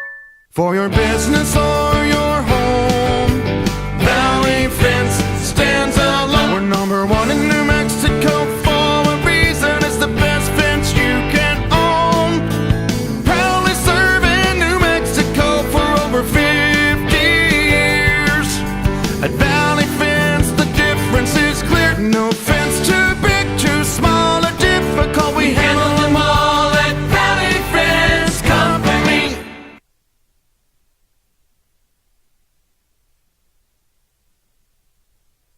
We would like to thank the following sponsors for making this broadcast possible. What's going on, Lobo Nation? Ja'Cory Krosky-Mir here. And I'm Devin Dampier. The Lobo football team is going through some changes, but we're here to stay. We'll put in the work on the field and in the weight room, but we'll need your help off the field. 505 Sports Venture is leading the charge in the NIL space. So Memphis and FedEx. There's another wrinkle, as FedEx has announced a major NIL deal with the University of Memphis. We're talking $5 million per year that Memphis is getting from FedEx, which is going right to their NIL collective and right to the players. And this is the game, man. These are the stories we're going to be talking about every single day. This is not your life, Jeff Grammer. You got to know this stuff. You got to be connected. And here we are. I'm telling you, man, local ties and those local corporate ties, like, there are some local corporations coming into Albuquerque over the last few years, and the quicker UNM can figure out how to tap into some of that and get some of this NIL money, that would be that would make things a lot. It'd make things really interesting for UNM athletics if they got a couple million a year, or even just 1 million a year. You know, if they got 1 million a year from one donor, you know, be it a company or a person, specifically for NIL, on top of what they're also collecting and fundraising. Like that would be pretty huge. And I know one of the things that you've talked a lot about, and first, you are already following the man at Jeff Grammer on the X, is we immediately think getting players, right? NIL, or what are you offering? What are you getting players? But it's the keeping your good players is just as important. So far, so good for the Lobos. When you look at, you know, there's not many teams right now that could say, hey, we have a starting 5 that we're confident in that could play right now. And that's New Mexico.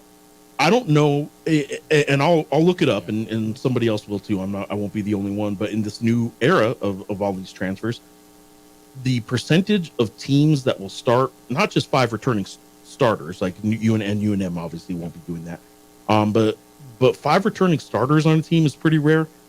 Just 5 returning returners is going to be rare. If you're starting 5 doesn't have a new transfer or a freshman in it, then are you even trying? I know. Are you even trying? The Lobos, as of right now, have a very good chance of having a starting 5 of returning players in Donovan Dent, Drew Washington, Mustafa Amzil at the 3, JT Toppin at the 4, Nelly Jr. Joseph at the 5. I do think they will bring in probably a couple players that are very much expected to be bench role players, but like key role players, key bench players, and one player that I think they would count on pushing for a starting role. Pushing maybe Mustafa at the 3. I think if you start that 5, you're still going to be one of the best teams in the Mountain West going into the season. And if you start that starting 5 minus one of them being the 6th man, maybe if it's Mustafa or whoever, I just think that UNM has a really good opportunity going into next year, and it's because of retention, not because of new transfer recruiting.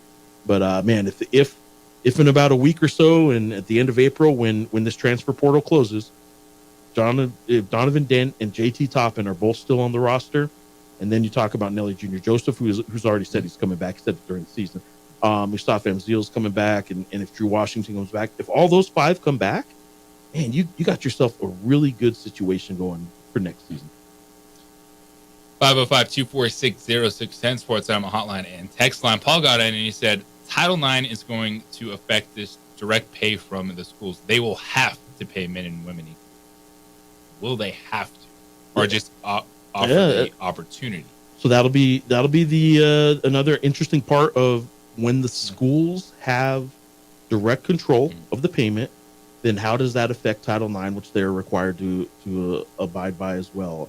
That will be a part of this. I do think the schools will have a role in the payment of the players sooner rather than later. That is the next thing that's the next battle, right? Is because they're like, yeah, we're paying this dude $500,000. We're not paying that person, right?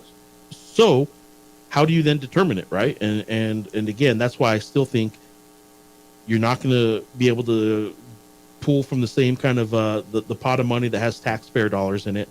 I don't know. It's going to be interesting because where does the money come from might still have a little bit of a say in the Title IX part of this, but not, by the letter of the law. If the university is making the decisions, like, they have to do it in a Title IX way. Right now, because it is technically a third party, and while they can consult now, they're allowed to consult and kind of have a hand in it all. The NIL collectives don't have to abide by Title IX at all. They have to abide by a marketplace that dictates what the going rate for a small forward is, or what the going rate for a center is, what the going rate is for a player on a team that makes X amount of money versus X amount of revenue versus that amount of revenue.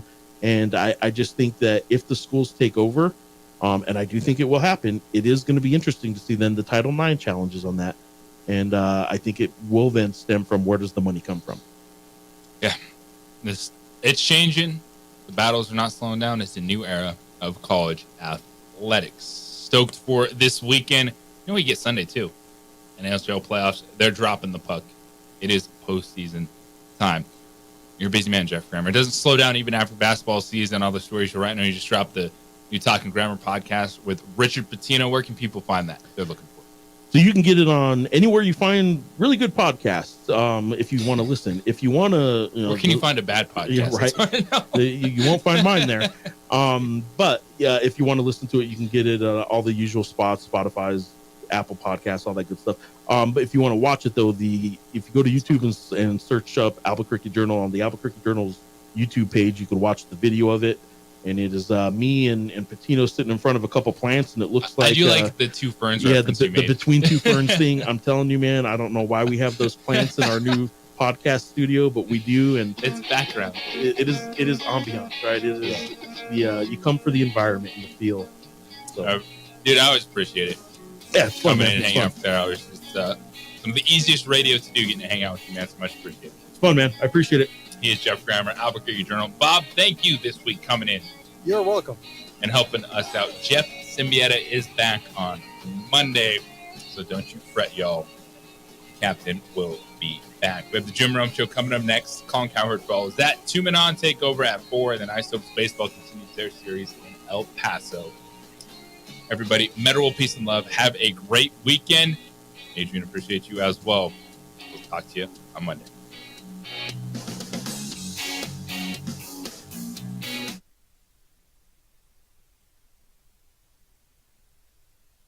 We would like to thank the following sponsors for making this broadcast possible. What's going on, Lobo Nation? Ja'Cory Krosky-Miller here. And I'm Devin Dampier. The Lobo football team is going through some changes, but we're here to stay. We'll put in the work on the field and in the weight room, but we'll need your help off the field. 505 Sports Venture is leading the charge in the NIL space. And you can be part of it. You make my heart better. Shorty, she better than all my intentions. Locked in, shorty, you got my attention. CEO, baby, I get you the business. Touchdown and pay you a visit.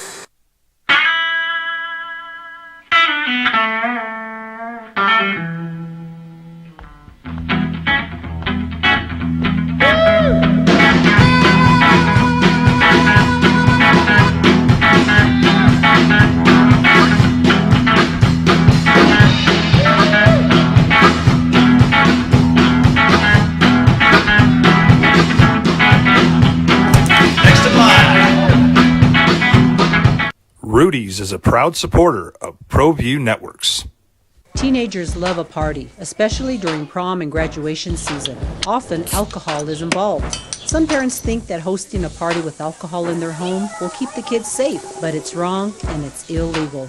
As a parent, to allow your teenagers' underage friends to consume alcohol on your property is a felony. Parents who host lose the most. Don't be a party to teenage drinking. This is a program of the Drug Free Action Alliance. For more information, go to burnco.gov/do-not-host. Don't sacrifice quality and flavor when you're in a hurry. Golden Pride offers ribs, fried chicken, red and green chili breakfast burritos, and Frontier sweet rolls. 4 great locations, or visit us online at goldenprideabq.com. Golden Pride Barbecue Chicken and Ribs are proud supporters of ProView Sports. We here at Clark's Pet Emporium welcome you to bring in your pets.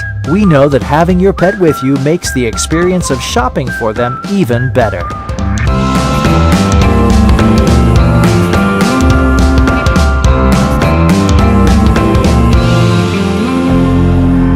And we welcome you to bring your kids also. Clark's Pet Emporium, your pet's second best friend. Hi, my name is Daniel Chavez, and this is my business partner, David Chavez.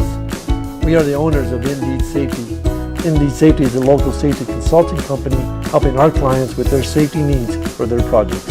One of the things we pride ourselves as a construction safety company is helping our men and women in construction get home safe every day to their families. Indeed Safety is a proud supporter of ProView Network.